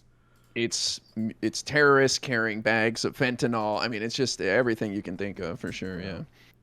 But the truth of the matter is Biden has continued a lot of Trump policies like Title 42, which the CDC came up with to turn everybody away to a public health emergency. And he's actually increased it to include Venezuelans now, which were the number 2 group of people that were coming over the border. So it's not exactly wide open. And we have 10 million job openings in this country. If Republicans were serious about the southern border, they would help us reconfigure immigration to make it a little easier to get in here so we can put some of these people to work. And that would help bring down inflation too, because wages go up when you have a lot of job openings. And we only have 3.7% unemployment right now. So it's there's not a lot of people to employ. Hey, I asked Econoboy about this, and maybe you both know better than I do, but one of the things that I'm getting a lot from conservatives on TikTok, when I do TikTok lives and they fire back, they're like, okay, stop adhering to the unemployment rate. You need to look at labor participation rate, which is down. Boring. Yeah, well, I know relatively little about that, so what the hell is that? What are they talking about? Okay, there are different unemployment numbers that economists use to try to track unemployment in different economies. Oftentimes, what we use is called the U3 unemployment rate. The U3 unemployment rate is going to include certain sectors of society. It's going to disinclude, or not include people like discouraged workers that aren't looking for work anymore. There are different economic values, or there are different economic reasons why we use different types of unemployment. I believe labor force participation rate lines up with the U6, but the problem with using labor force participation rate is that's going to vary widely widely based on the age of your society. So for instance, labor force participation rate includes people all up until the age of death. So as boomers retire out, that labor force participation rate is of course going to go down because you've got like retired people that aren't going to work anymore, right? The only way to bring up that labor force participation rate is going to get people that are 70, 80, 90 years old to keep working, and that's just not going to be the case. Wasn't there also a case of like during COVID, I thought I heard this about like a lot of people opting into early retirement? Like, would that affect the labor participation It might have rate? been the case because we've been waiting for boomers to fucking retire forever, and they never seem to want to. But it might be the case now that has actually encouraged some of them to completely move out of the job market. Yeah, Gotcha. So that was like the bump they needed. But Well, Republicans are talking about raising the age of Social Security to 70, so maybe that's part of the plan there. What about the Keep them in sunset the market. like involved with that IRI? Didn't they? I there again, I'm kind of losing track of the information because I thought initially it was like every 4 or 10 years they wanted these entitlement programs to sunset, and then I thought I also heard it was actually supposed to be every year. That some Republicans are proposing that it basically has to be re-upped every year. Am I making that part up? Yeah. Or No. The Republicans released like a plan for America through through the Senate. Rick Scott, Destiny's senator down there in Florida, and it was that they're going to revisit all programs every 5 years. And they claim, well, we don't want to get rid of them. We just want to make sure that the people want them. But that's a way for them to reduce them. Imagine if they put out the narrative that these programs suck, and they'll get a way to convince their voters to vote against their own interests and get rid of Social Security. actually, Don't think so? I disagree. I think it's actually a little bit more insidious than that. The reason why they don't want to do it is because they want to have another political chip to fight over every time it comes up for renewal. So football. now they can. Yeah, so basically what happens is in 4 years, if these programs are up for renewal, oh, you want to bring that back? Well, what are you going to give us for it? Right? Sure. And now it's like, well, Sure. fuck, Jesus, like, yeah, and that's how it's always framed. Are those things with sunsets I think they're made because they give you more political wiggle room in the future, so that if people want to maintain them, you're gonna have to get concessions out of people for them. I think, which is fucking lame as fuck. Yeah, I think it would be political suicide to get rid of Social Security or try to go after Medicare. But yeah, you're right. They're used as a negotiating chip. They're going to do that with raising the debt ceiling if we don't do something here for the end of the year. And that may include rolling back some of the stuff from the Inflation Reduction Act, like the IRS agents. So there's a couple of battles that are going to come up here if the Republicans do take the House or the Senate. See, even that right there. So again, I'm just having flashbacks to this time last year, and the reluctance to raise the debt ceiling. Even McConnell, who I'll give him a bit of credit, that Grim Reaper, and he has complied or cooperated with Biden a bit more, certainly more than he did President Obama. But the fact that he was going to try to make Democrats try to single-handedly raise the debt ceiling instead of providing the votes, that is huge, right? Because we could have defaulted like that. It's never happened before in the history of the United States. Where that we can't default on our debt. Yeah. It's unfathomable that would ever happen. And the fact that they even threaten that is, to me, that's the thing about this new version of the GOP. Like, there's shit that we've honestly, all three of us, have forgotten about. And then the more like one of us says something, it triggers us this memory, which would sink the Democrats. Any one of these issues would have sank the Democrats. Like, can you imagine if Harry Reid threatened to let the U.S. default on its loans or whatnot, what that shit show would look like and how he would be punished at the ballot box? But we hold Republicans to different standards. That was insane. And by the way, there again, in case it comes up, talk about fiscal responsibility. Republican administrations have raised the debt ceiling, I think almost twice as much in the past 50 years compared to Democratic administrations, which is yet another reason that we know Democrats are more fiscally responsible than Republicans. That's just another thing that, like, I don't think either side wants to get rid of the debt ceiling shenaniganery because it gives them like wiggle room politically in the future over things. But like, we probably should just not have a debt ceiling. Like, it's just stupid that we play like nuclear football. Like the United States defaulting on its debt might actually be worse for the world order than like a limited nuclear strike by Russia. Like, that's how unfathomably catastrophic it would be if the United States defaulted, because USD is supposed to be like the single safest investment worldwide. Right. And the idea that the United States might start to fail to pay back those bonds, it's unfathomable. It just can't happen. It's just unbelievable that people would fuck around with stuff like that. But yeah. Republicans are pushing us to the point where Democrats may have to use budget reconciliation with the lame duck Congress to raise the debt ceiling to like 40 trillion or something, just to get rid of it basically and not have to deal with it, because Republicans are going to use that to try to get some concessions from the Biden administration. It's one of the only tools they have over the next 2 years if they do win even the House. Kind of scary. Yeah. trying to make notes for you to dump in the chat there. I'm looking back from stuff here. So, okay. So according to my notes, since 1960, the debt ceiling has been raised 49 times by Republican presidents and 29 times by Democratic presidents. Okay, so that, like, again, you talk about fiscal responsibility. Oh, you don't want to increase debt. You don't want to make it, you want to try to reduce debt. And we've had to raise the debt ceilings, nearly twice the number of times because of Republicans. And the other thing, I want to say didn't Trump swear that he was going to get rid of the debt before he left office? Like, he was going to take it from whatever it was under Obama and down to zero. Like, he made that lofty promise. I don't know. I think so. Never heard that one. Did he actually say that he was going to get rid of the debt? Or did I think he was going to deficit. He was, let's see, Trump wipe out. Trump added $7 trillion to the debt over the course of his administration. So much deficit spending, dude. Unbelievable. And now it's the Democrats' problem. We gotta trim the fat now after spending $7 trillion.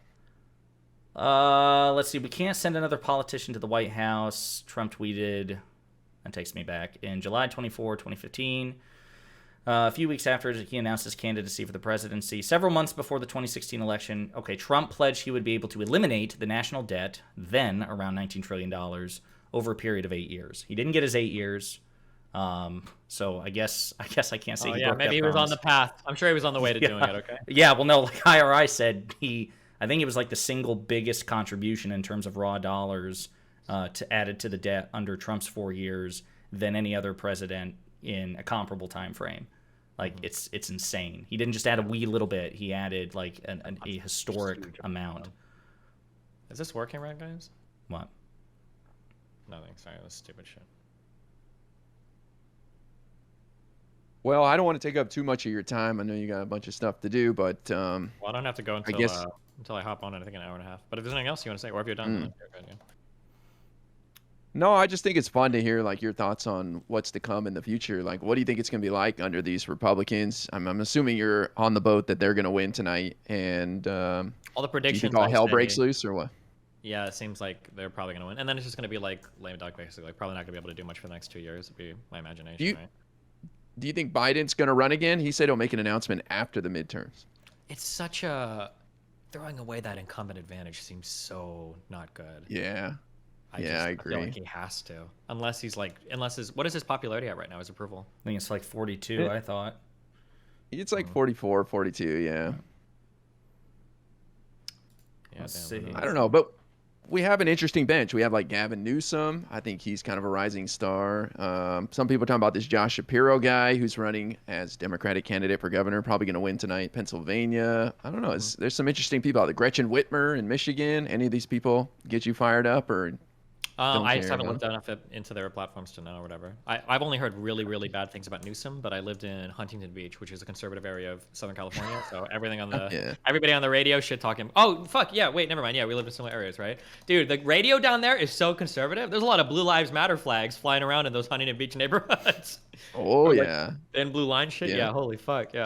Supreme and I went and knocked on doors in Katie Porter's district last weekend. Dude, let's talk about that. I'm sorry. Let's talk about that for a second. Where is she in that race? Because the last I heard, it was a dead heat. That would suck. Yeah, it's a toss-up, but like Destiny mentioned, it's a pretty conservative area, and it was just flipped in 2018, so there's a lot of angry middle-aged conservatives out there that want their country back, you know what I mean? But Katie Porter is the third most prolific fundraiser in the House, behind Nancy Pelosi and AOC. So I think she'll be okay. But it was interesting going out there knocking on doors. And, the funny thing was, like, we were only knocking on doors of Democrats. But it would be like 19-year-old female in this nice apartment. And there's no way, unless she's a crypto entrepreneur, that she can afford this. So, like, the parents are going to answer. And they are not Democrats. So it was really awkward a couple of times. They're like, we're not interested at all. Yeah. So, okay. There also were some people protesting outside of Katie Porter's office, and I went right up to them. I was like, I love Joe Biden. They were like, you're a fucking communist, blah! They got all riled up. It was like when we went to the Trump rally in Beverly Hills. It was fun. Damn. You two went to a Trump rally in Beverly Hills?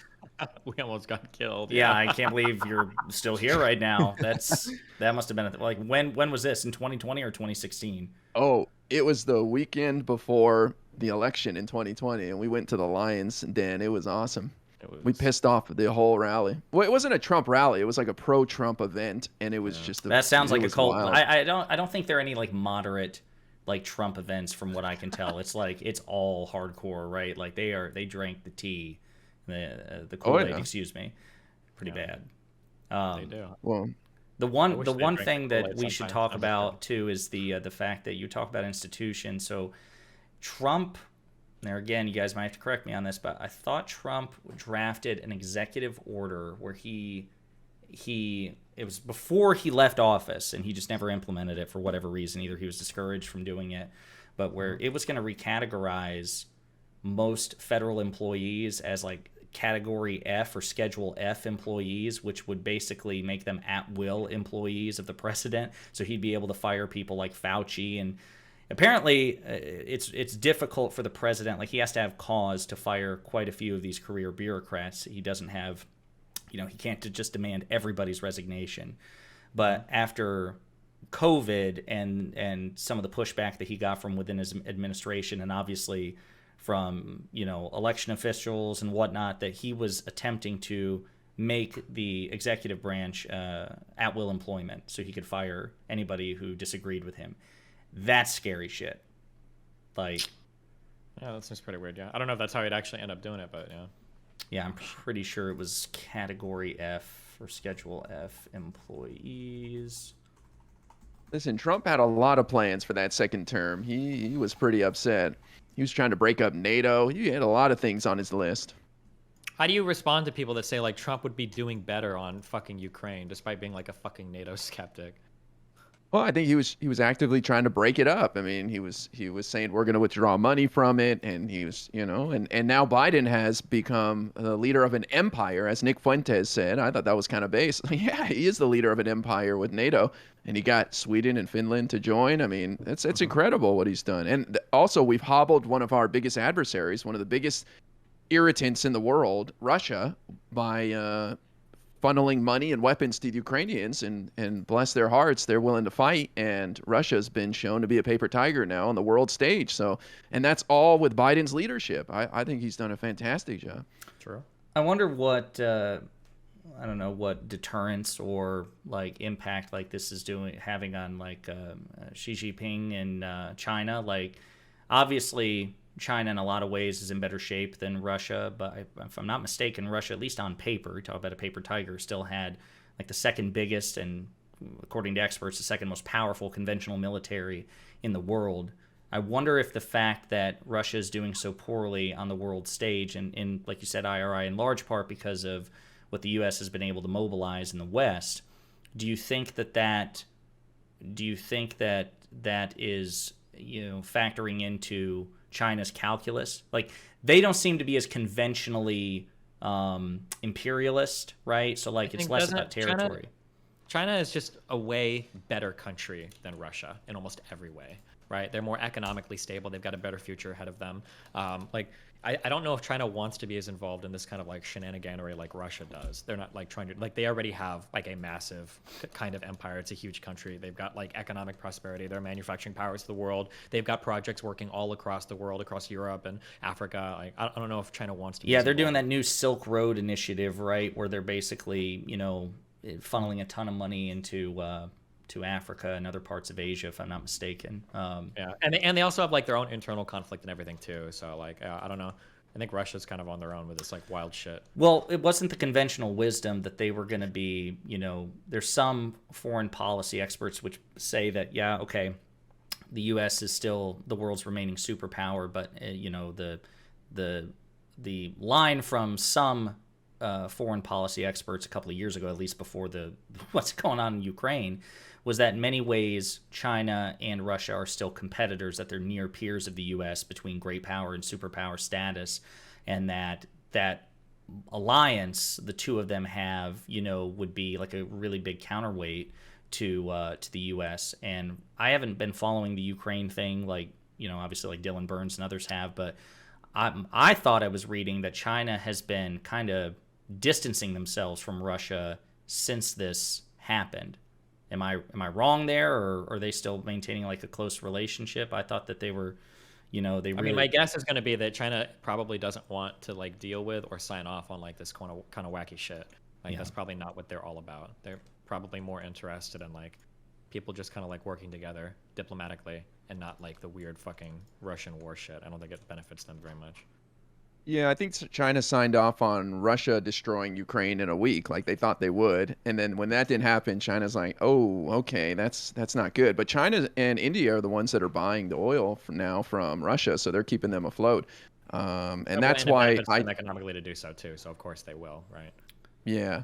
Yeah. But I mean, that's why people think Russia will not use a nuke because that will really isolate them from China and even testing a nuke in Siberia or something like that as a threat to the world. That would really isolate them from China and India. But the thing with China is that would be a water invasion, not even over land. So it's even more difficult. And it just seems like China has a different way to bring Taiwan into their fold. And everybody's building these chip factories now, so I don't know if it's going to be that pressing of an issue moving forward in the next 3-5 years. Well, and that brings us full circle back to Biden's accomplishments. But right there, Destiny, one of the things that you can say is that, the CHIPS Act, in addition to be, the current forecast is it will be quite economically prosperous because you have Micron and was it Intel? There were some other like major tech giants like investing like billions of dollars into like new factories to develop these semiconductor chips domestically, which is also a national security issue, right? Because, again, I don't want to misspeak, but is it China and Taiwan are actually both like the leading semiconductor manufacturers, and obviously there's a tension between them. Am I wrong there? I thought at least Taiwan is. Taiwan's a big source of our semiconductors. And given that they are perpetually in China's crosshairs, the fact that we're able to boost the chip manufacturing at home, which we need in pretty much every industry from automotive to healthcare, that's huge, and that takes a tremendous national security burden off us because we're doing it here. Yeah, hopefully, yeah. Trump didn't do that. Trump didn't get that done. Trump didn't get shit. Yeah, that's bringing the manufacturing back here, which has been huge. And that's just the government's investment. Private industry is going to invest a lot too. And also like the Inflation Reduction Act, the government is investing in solar panels and credits for cars and all that, but private industry is going to invest too. So yeah, I mean, the CHIPS Act was huge. A lot of the legislative victories that Biden had at the end there were huge. The gun reform legislation, that's a big deal. The CHIPS Act, the burn pits legislation, all that stuff. Trump wishes he could get done, but he couldn't get anything done. The Embarrassing. Bipartisan Safer's Community Act, that the gun control bill. Now that one I'm less familiar with because I mean, quite frankly, the media like glossed over it. But that's just not my area of expertise anyway. But I remember, and I'm trying to think of her name. I think it's BX Bullet was saying that there was like, oh boy, I probably shouldn't say that name 3 times. But that was like nonsense legislation. It's not going to have any effect. And again, gun policy is really not my forte. But the fucking thing just nothing passed. is our forte, so you're good. Yeah. Well, it just passed, right? So like, whatever implications it's going to have, it would take, if it will be effective, it's going to take a long time for a while for those policies to manifest. But are either of you fairly familiar with that bipartisan gun bill?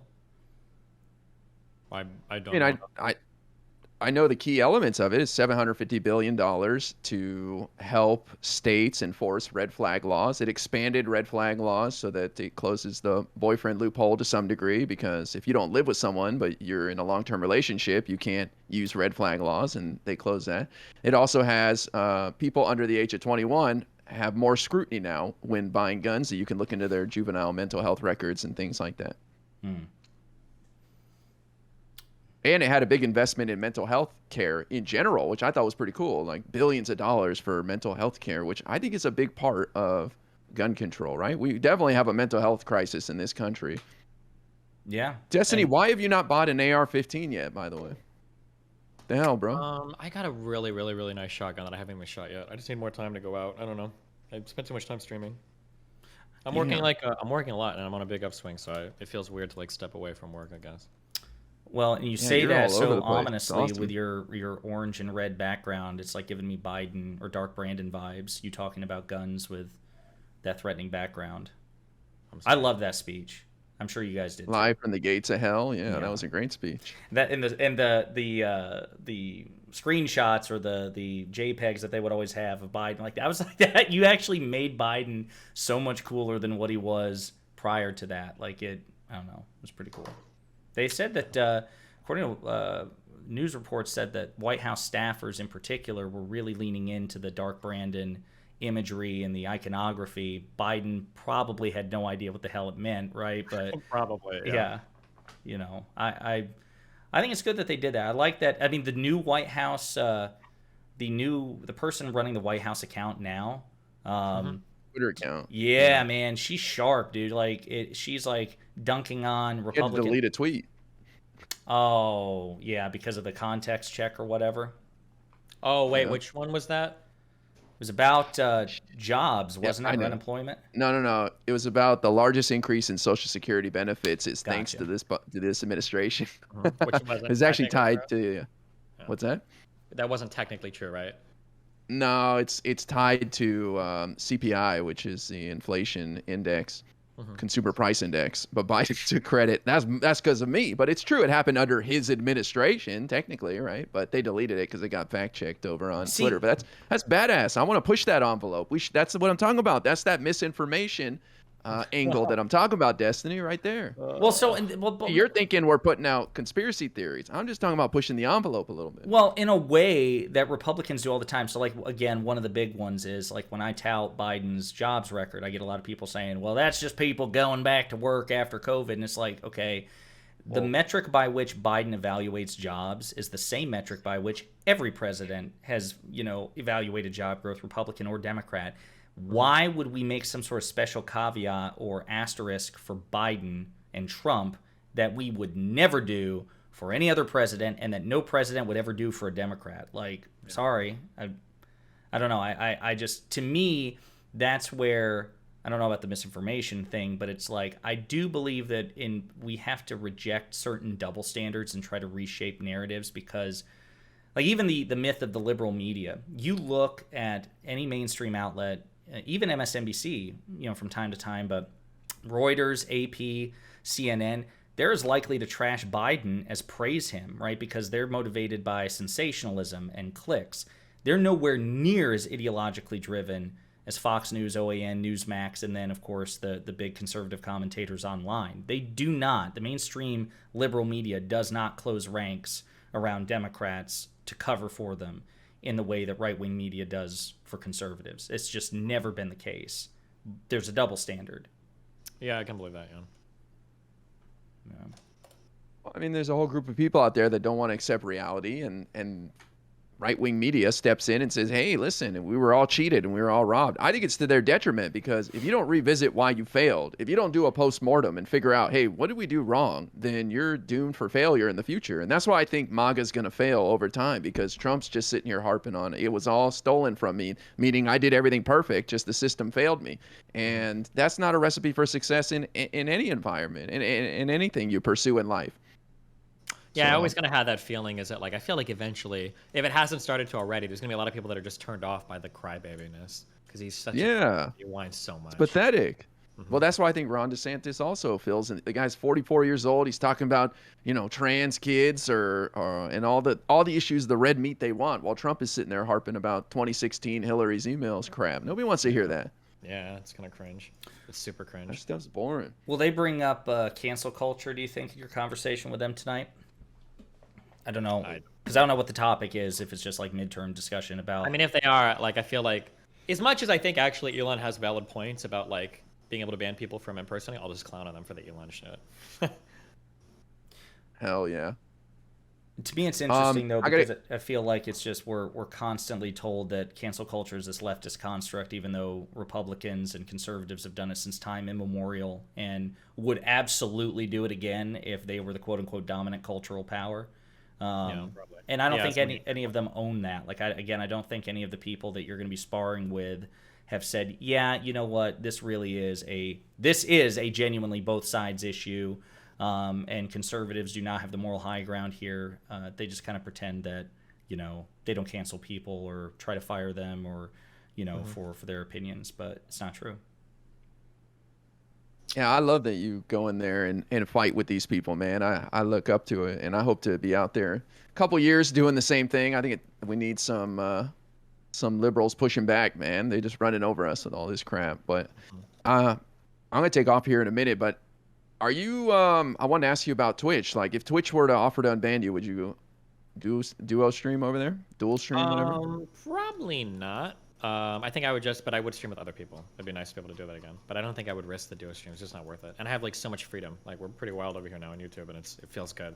That like, especially like recently, there's been a few arcs now. Like this past, there've been like so many really interesting conversations relating to Black issues and stuff that I had never even knew existed. And I don't know if I would have felt comfortable having these conversations on Twitch. I don't think that's the platform for it.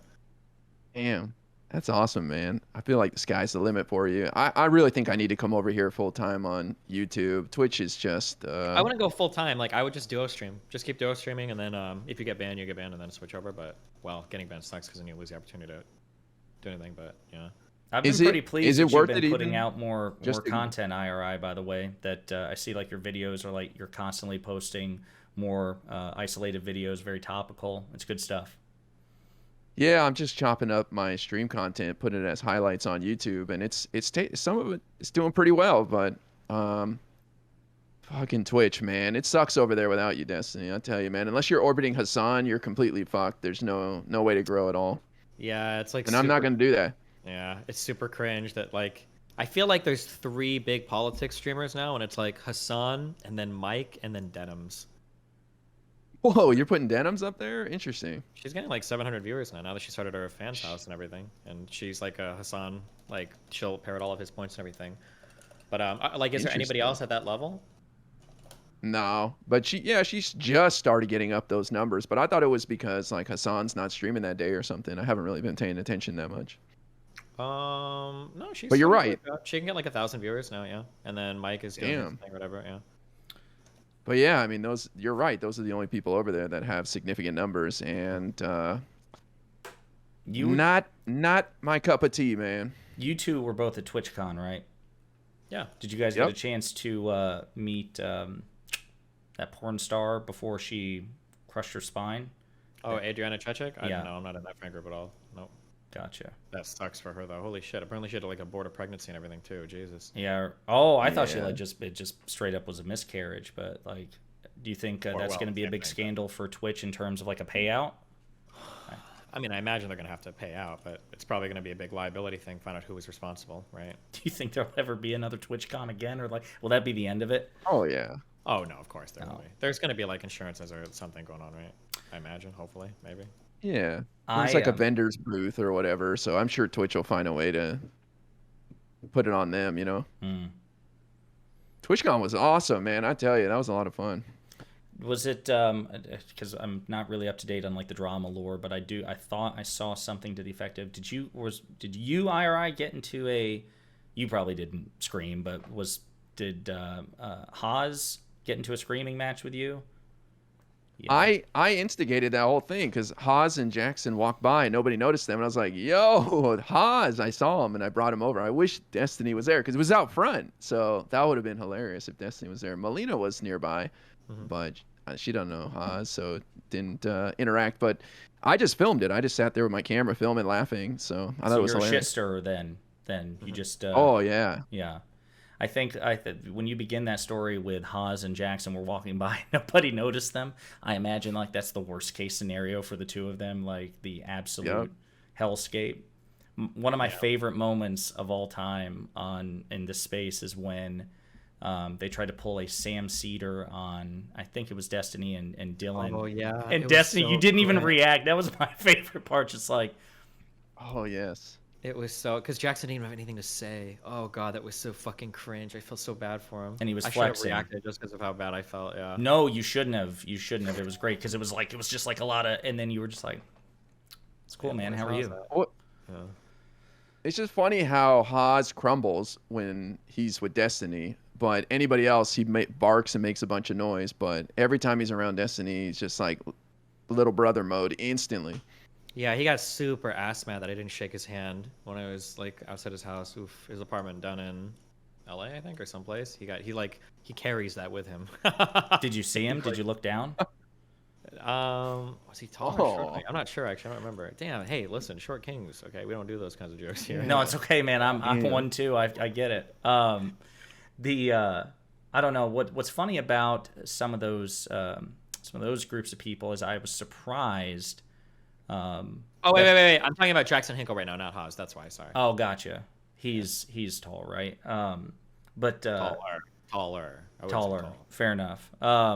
It just kind of reminds me of the Russia apologia and like the MAGA communism, the stuff like that they have been trying.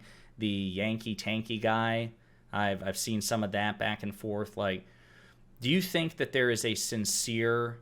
I assume it's all grifting, right? You know that phrase that you should never attribute to malice, which you can do to stupidity.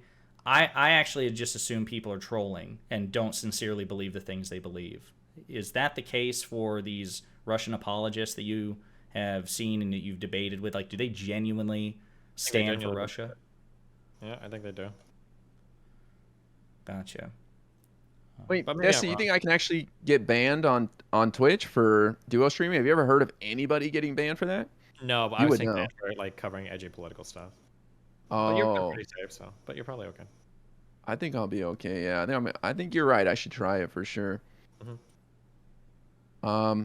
Listen, I'm gonna get out of here. I just want to say to you and your audience, like, be patient on the vote results tonight. It's going to take time to count the ballots. These crazy Republicans are going to try to claim victory tonight, and I'm optimistic. I really am. I think that young people are coming out, and we got to see what happens, man. And no matter what, if the Republicans take over the House and the Senate, let's say, I still think we've got Joe Biden in the White House, and I think we come back roaring with a mandate in 2024. So I'm always going to be optimistic for sure about this stuff. Well, hey, before you dip, I got to know. So, number one, do you think they're going to impeach him?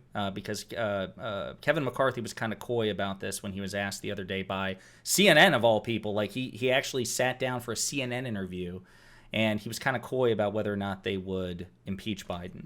Do you think they will? I think they will. It's only going to make him stronger because that's what happened with Trump. They're not going to convict him in the Senate. Sure. The only problem is it gums up the process in the Senate because they have to have a trial, which takes like 3 weeks. But I think they're going to do worse. They're going to impeach Mayorkas, the head of DHS. They're going to try to impeach Merrick Garland. They're not going to remove them from office, but it's going to waste time in the Senate again. And those aren't elected officials, so it's not going to benefit them politically. Yeah. And I assume you also are expecting full Hunter Biden investigations. That'll be the new Benghazi, just one after another. 2 years of Hunter Biden nonstop. Get ready. Yeah. I don't know if you follow him on Twitter. I think I linked him in chat. You should check him out. Simon Rosenberg. He's an ex Bill Clinton analyst. Yeah. So he's awesome. Very optimistic. Yeah. So I was going to say. So he was he's been my source of election optimism, and I know he's like the outlier in the group. He's the dissident, and it seems like he knows what he's talking about. Obviously, he has the CV for it, but do you think there's some copium there, or do you think like he actually has a reasonable case based on the numbers he's crunching? He's crunching the early vote numbers, which is just data. So I think he's got a reasonable case. There is a path to us winning, not just holding on to the Senate, but the House as well. There is a path. And if we lose, Republicans could have such a small lead in the House that they struggle to govern their own caucus. They're going to have the Freedom Caucus, which is like 40 people of 40 Marjorie Taylor Greens who are nuts. So good luck managing that. You know what I mean? That's not going to be easy. McCarthy has promised that he's going to give her back a committee assignment, that he's going to put her back on committees. Yeah. He's going to put her on oversight. They're going to kick Adam Schiff off intelligence. They're going to kick Ilhan Omar off foreign affairs. They're going to be nasty about it for sure. Politics is about to get a lot nastier. Yes. I feel like it could get worse. Oh. Way worse. Watch. It's about to get really gross. Especially if somebody like Kari Lake wins governor in Arizona. It's about to get nasty. We've never had like election deniers winning high office like that. But again, I'm optimistic. 100. Like that's the other thing. So, people are going to bring up, shit that Stacey Abrams said, when she never formally conceded to Brian Kemp in 2018, and they're going to bring up the fact that in 2019, Hillary Clinton, made the comment that Trump is an illegitimate president, all these false Oh, that equivalences. one interview gets quoted so many times. And I was like, okay, you're going to quote that. You think that's bad. What about these like 7,000 fucking comments that your daddy Trump has made then? And it's like, well, Hillary said this. Well, she did it first or whatever. I mean, like that's the thing. It's like, she poked the bear, so it justifies this like, no limiting principle response from the right. But that's the scary thing. I don't know, I feel like we can't afford, just given the sensitive positions that they're in, secretaries of state that they're running for, gubernatorial races, and I just think statewide election officials. You had the guy, is it the Wisconsin Republican candidate, IRI, who flat out said that if he wins, you will never have a Republican lose an election in Wisconsin ever again. Like, they have said that, yeah. Holy shit. It's gonna be fine. It's gonna be fine. Even if the worst characters get elected tonight, it will be fine. Trust me. In America, we have like 3,000 elections. We don't have one election. We have like 3,000 elections every county. And so the idea that you're going to coordinate some sort of big scheme and pull off some sort of steal is very slim. So we're going to be just fine. No, I'm just worried about, the fact that, I guess, like you said earlier, about gumming it up, right? I mean, it's just contributing to further erosion of these principles, and then that becomes the new norm. And rule changes are scary, but like when you look at the data, I don't think that this is a few studies people linked me that I thought were interesting. It doesn't really seem like there's much that deters people from voting if they want to vote. Like an 8-hour wait time will do it, but a 2 or 3 hour won't. I don't think that the attempting to prevent people from voting is as effective as people thinks it is. And it seems like when people open up elections and want to make it easier to vote, it seems like it tends to actually favor Republicans in rural counties a bit more. So if Republicans try to gum up the process too much, they're just going to end up hurting themselves more than they realize it. So I'm not too worried about stuff like that.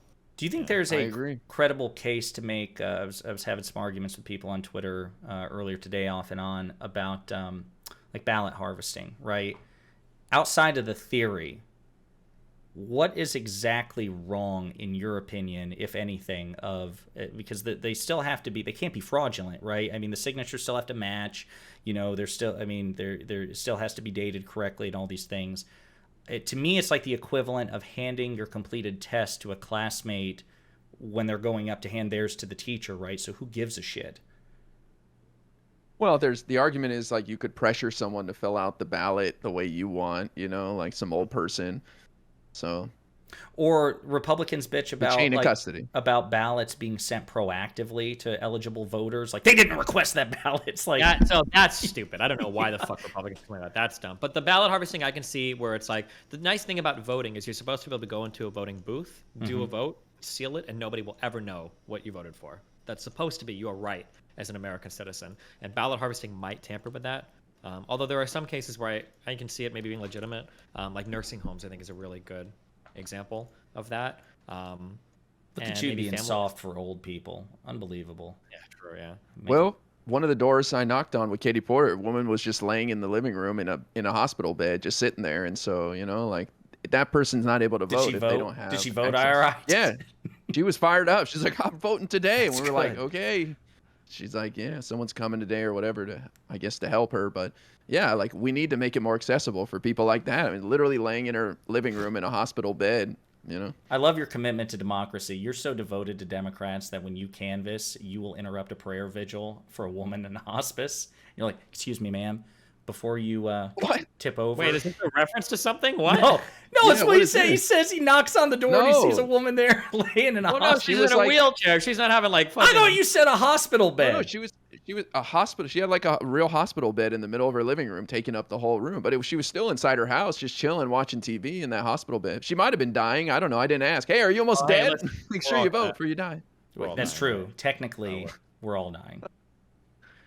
This is what you see when you knock doors, which, by the way, Destiny, we may have to have a runoff in Georgia if neither candidate gets over 50%, Raphael Warnock or Herschel Walker. Again. It may come down to control of the Senate, may come down to Georgia. Your boy, Raphael Warnock, may need your help again, my friend. Did we do it? Yeah, we'll see. Okay. That's where, oh my God, that's where you need to complete the Gamer Bible. And then you and Pastor Warnock can proselytize the good news, the good word of Biden, and get him a second term. I'd be down for that. I say let's fire up the machine, man. I'll go out there. I'll fly out there for a weekend and knock some doors. True. We'll think about it. That was the one. It was nice being able to do this for this election cycle, knocking on doors and canvassing. I was expecting, because it's a new state that I moved to. I haven't been here very long, and it's very red. But didn't have a single negative reaction with everybody, or with anybody rather. Do you think there'd be two? Would there be two runoffs again? Is that possible?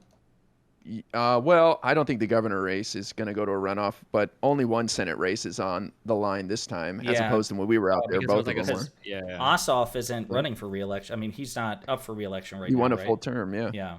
No. You know what? It's If just there's a runoff, yeah, we'll do it. We'll go. Whoa! I'll Did I make just that- get you?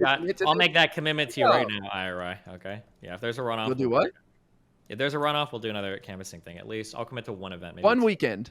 Yeah. One Maybe weekend. two, That's maybe it. two, yeah. Damn! You guys heard it here first. That's Awesome. right. It's I would love to go out breaking there and hit news. some doors. Breaking news. That'd be There we great.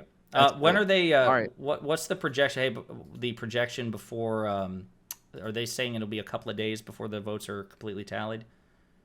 Yeah, we got a lot of mail-in ballots to count. Some states like Florida should have 99% of the results by the end of the night. State like Virginia will, because they're able to open them beforehand. But some states don't even open ballots before today. So it's going to be like 4 days or so till we know. And we may determine who controls the House may come down to like California, like districts like Katie Porter's. And so that's going to take maybe 2 weeks even to count. So it could be a while before we know what really happens. Gotcha. Well, Yeah. all right. It's nice All right, talking listen. to you, buddy. Yeah, nice to meet you, Destiny. Thanks so much for giving us this time to talk some politics. I know people in the community were dying to hear your thoughts and hear you engage in this, so You it guys was cool, wanted man. to, keep me programmed, so thanks a lot. Keep me stuck All in the right. matrix.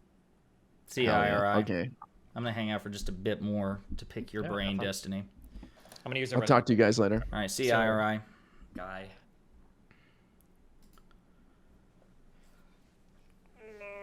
What's up, chat?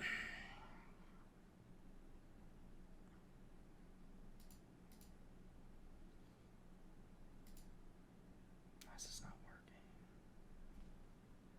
Rare politics stream. Yeah, it's nice. IRI's a cool dude. I love him on all the panels that well, I guess they're not around anymore, but like the Hippy Dippy podcast and all that. He was really, really good. It's good to see that he's more active on YouTube too.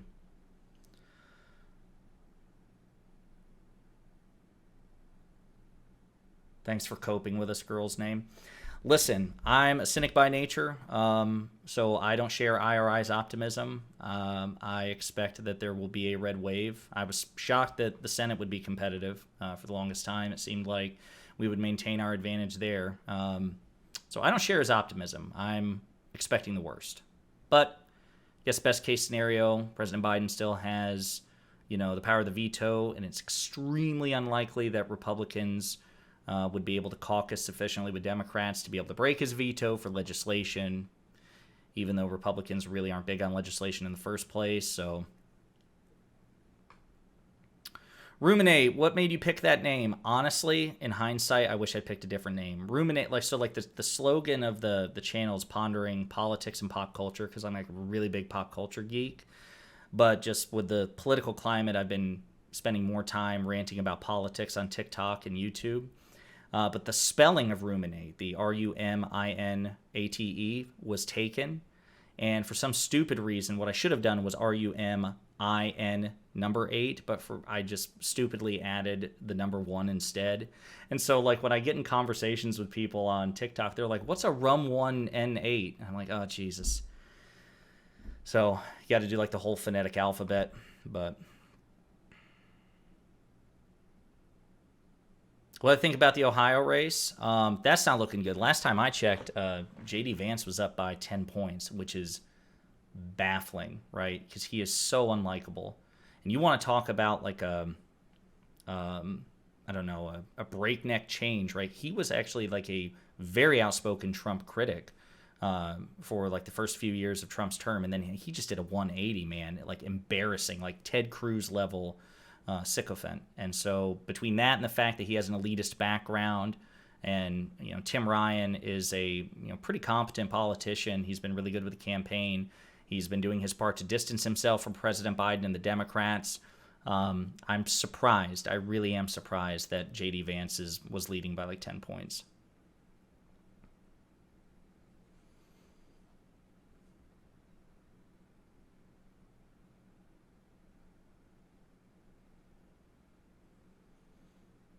Let's see.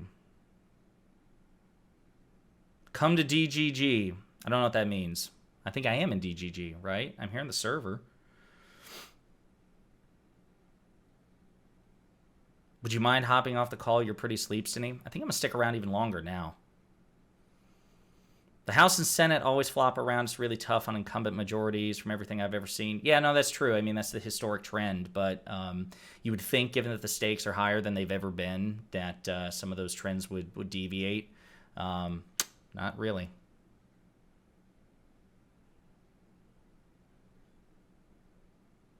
Thoughts on Arizona?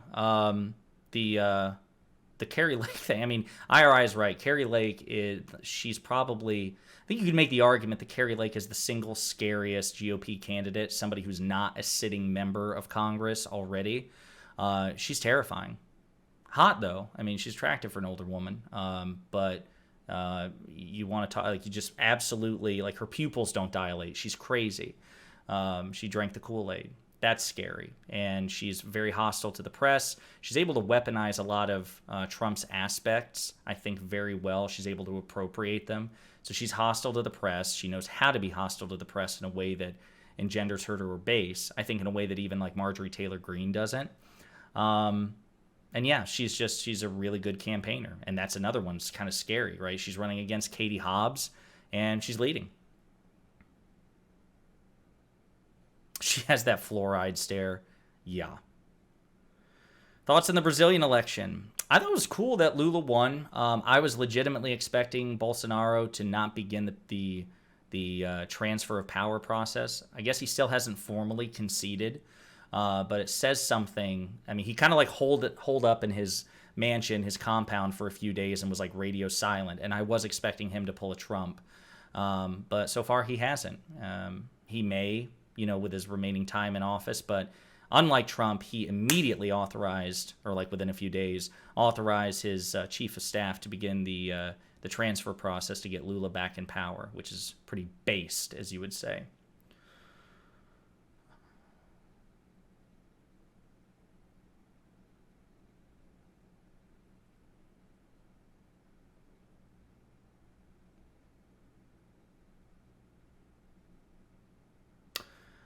Bolsonaro tried to close I think that members of Bolsonaro's administration, like the military was getting involved with like shutting down traffic or whatnot to try to obstruct voter turnout. That's pretty fucked up, obviously. But again, the fact that he has authorized the transfer process and has not, denied the election results, that's huge.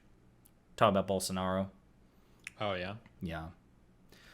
So I know, obviously, you've done this a time or two. Are you pretty confident? Let me stop and start the recording 1 second. Oh, sure.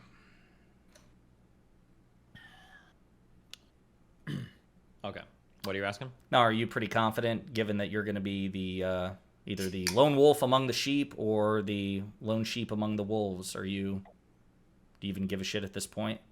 Oh, it's just going to be like a fun, like, we're going to watch some of the results come in and chat a little bit. I don't think that there are no serious arguments in favor of the Republican Party right now. It's a fucking joke. Gotcha. Yeah. But I don't know. It'll just be a matter of whether or not I can, like, keep my cool in the face of, like, unending stupidity, or if I lose my cool and then start going for YouTube clips, I guess. The TikTok stuff's growing too. Like, I don't know if I assume you're not editing it yourself, but those videos are excellent. Does he take care of those as well? No, I've got I have two TikTokers. I've got an official guy that runs Destiny debates. There's a new competitor in the ring who does I think it's like Destiny Clips HQ or something. I thought then you must have three, because you have, and I hope I'm not like outing anything, but you have one under your official name, and you've got the little check mark, and then you've got Destiny debates, and now you got a third one. I know one too that yeah. But yeah, there's a few. Yeah, there's a ton of them. Yeah. Gotcha. No, I was just telling your chat. Not really. I don't share IRI's optimism at all. I'm a cynic by nature, so I expect that it will be a red wave. But boy, man, For sure, that's what most of the polling seems to show. Yeah. you because you were following this pretty obsessively during the the first Trump cycle, and then obviously in 2020, the people, the guy I referenced, Simon Rosenberg, like he'll talk about how, and he's like he is the biggest Democrat optimist with respect to pollsters, but he talks about how Republicans and these right-leaning pollsters have been flooding the zone. Those are his words, with these biased polls to try to discourage turnout. Like, hey, it's inevitable, this red wave. I don't believe that's a real thing. I don't think I would ever believe that, because that's your credibility on the line, right? And if you keep fucking up over and over again, people aren't going to watch your polls. So I don't think people are ever faking polls.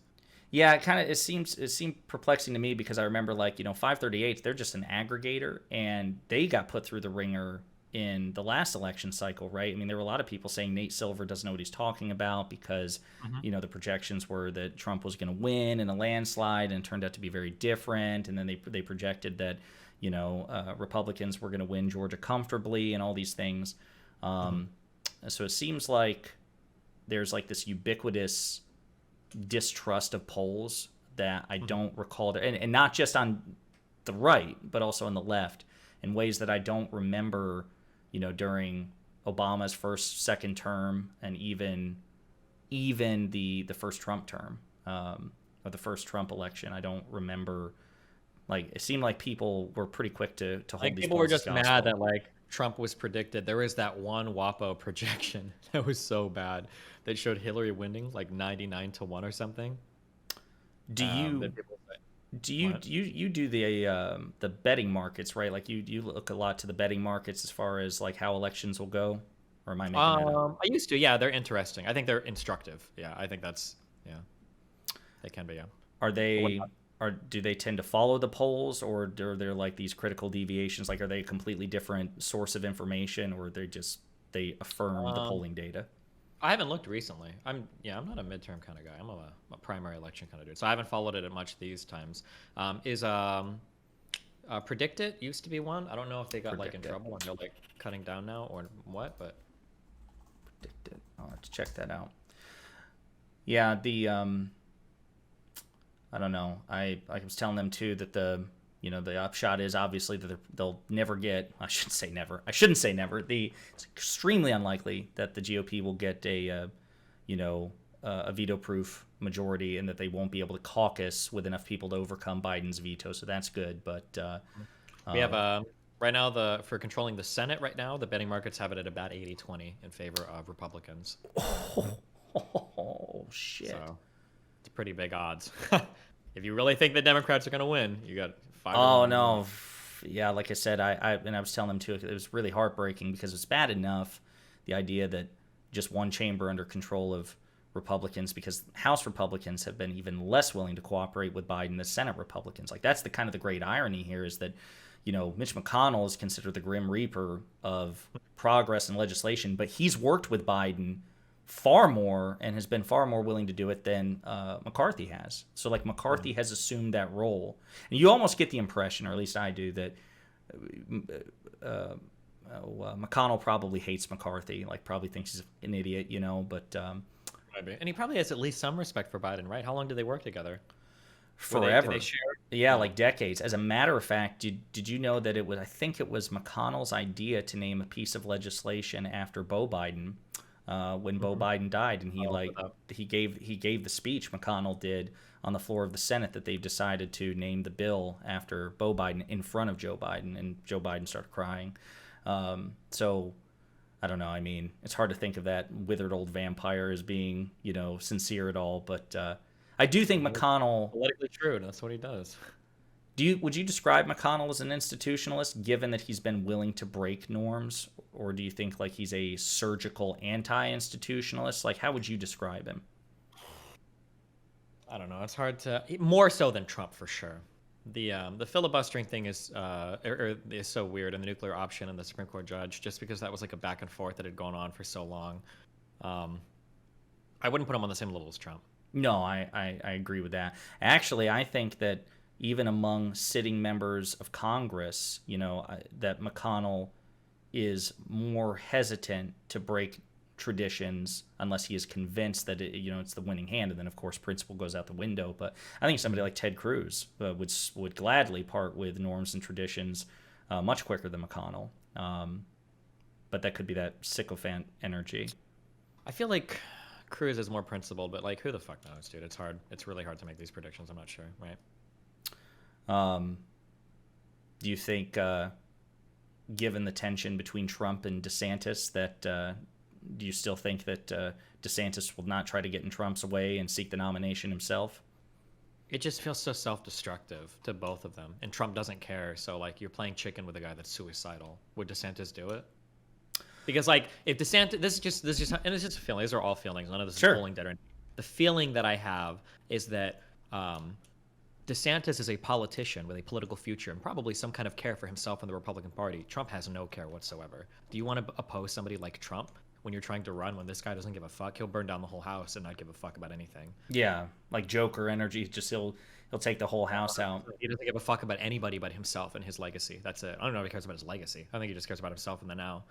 So then you've got the contrary position that says, okay, well, yeah, DeSantis is too shrewd to get to play chicken with somebody like Trump, who clearly doesn't care about I think you make the argument that in some ways Trump doesn't even care about power so much as like his own aggrandizement, right? Like which comes with power, right. But I mean, like, power itself is not its own end, right?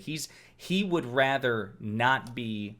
I think he would rather just not be humiliated than not be, like, he would rather resist a blow to his ego than be in power. And I feel like DeSantis is the opposite. I think like DeSantis will gladly subordinate himself. Like, I don't know if you ever saw his campaign ads when he ran for governor.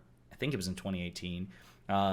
He was like these creepy ass campaign ads where he's reading like Trump related fairy tales to his kids. Like super cringe, like for real. Check it out. Like, it's like, and then Mr. President said, what about her emails? Like, super creepy. And and Trump would never do that. Trump would never kiss someone else's ass in a really if he meaningful loses, way. he's out. He's not fucking campaigning for fucking any of that shit. No, he'll just leave. He'll bounce immediately, of course. So then the question becomes, okay, if DeSantis is willing to subordinate himself and his ego, and because he's thinking 2028 or whatever it is, would Trump accept him as a VP candidate? Or is it like, no, this guy is too close to my popularity, I don't want to bring him into the fold? Yeah, that's you know what I mean? Pence is really good because Pence is really quiet, and he's never going to be like stealing the limelight from Trump. I don't know if Trump thinks about that much. Yeah, I don't know. I also don't know, and this is my ignorance of just people. Like, would you choose somebody from Florida?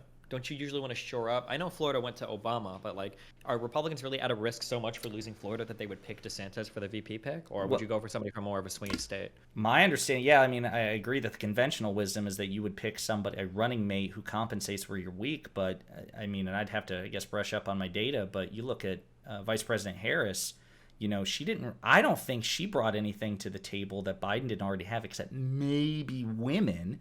Like, he was really popular. Right. He was more popular with African Americans than she was, right? Mm-hmm.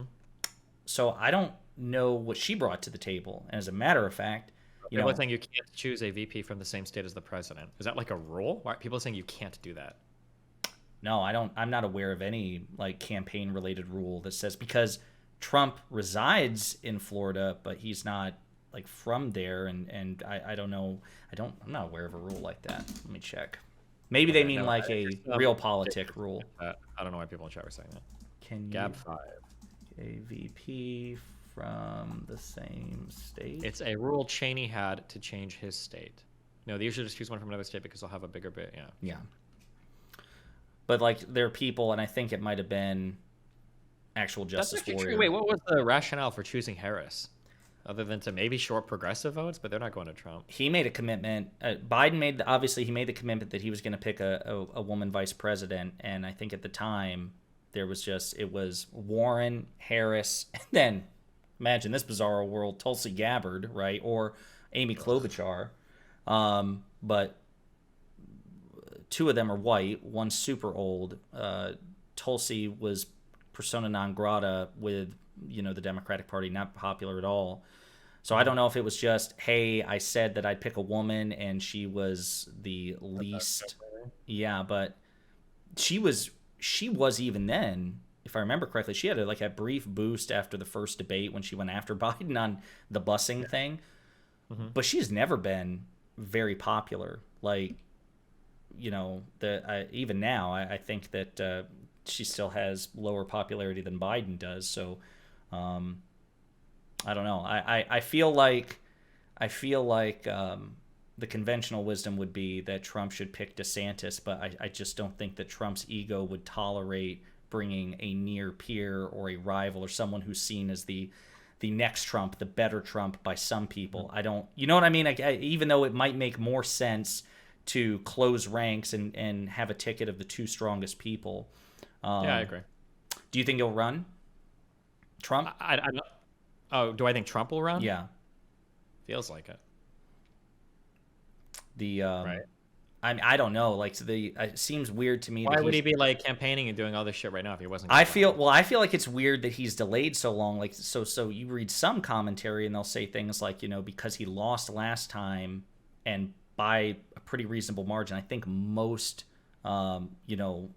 if then else, hypotheticals say that Biden stands the best chance of all the GOP candidates they could field in 2024. Biden stands the best chance of beating Trump again. And so, some of the people were arguing that Trump would not want to run if he was fairly convinced he would lose again. So that's part of the reason why he's hesitated to announce himself. I feel like he has no choice but to run now, given that Merrick Garland is clearly coming for him. I don't think would he really make the decision based off of that? I feel like saving his ass is the single most important calculus he has. But well, look, man, good luck later on. I will be. You're going to be streaming it here, I assume?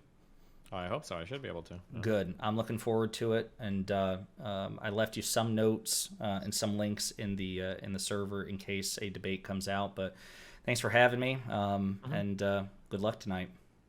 Yeah, have fun. Be careful, buddy. All right, see ya. Hey, you.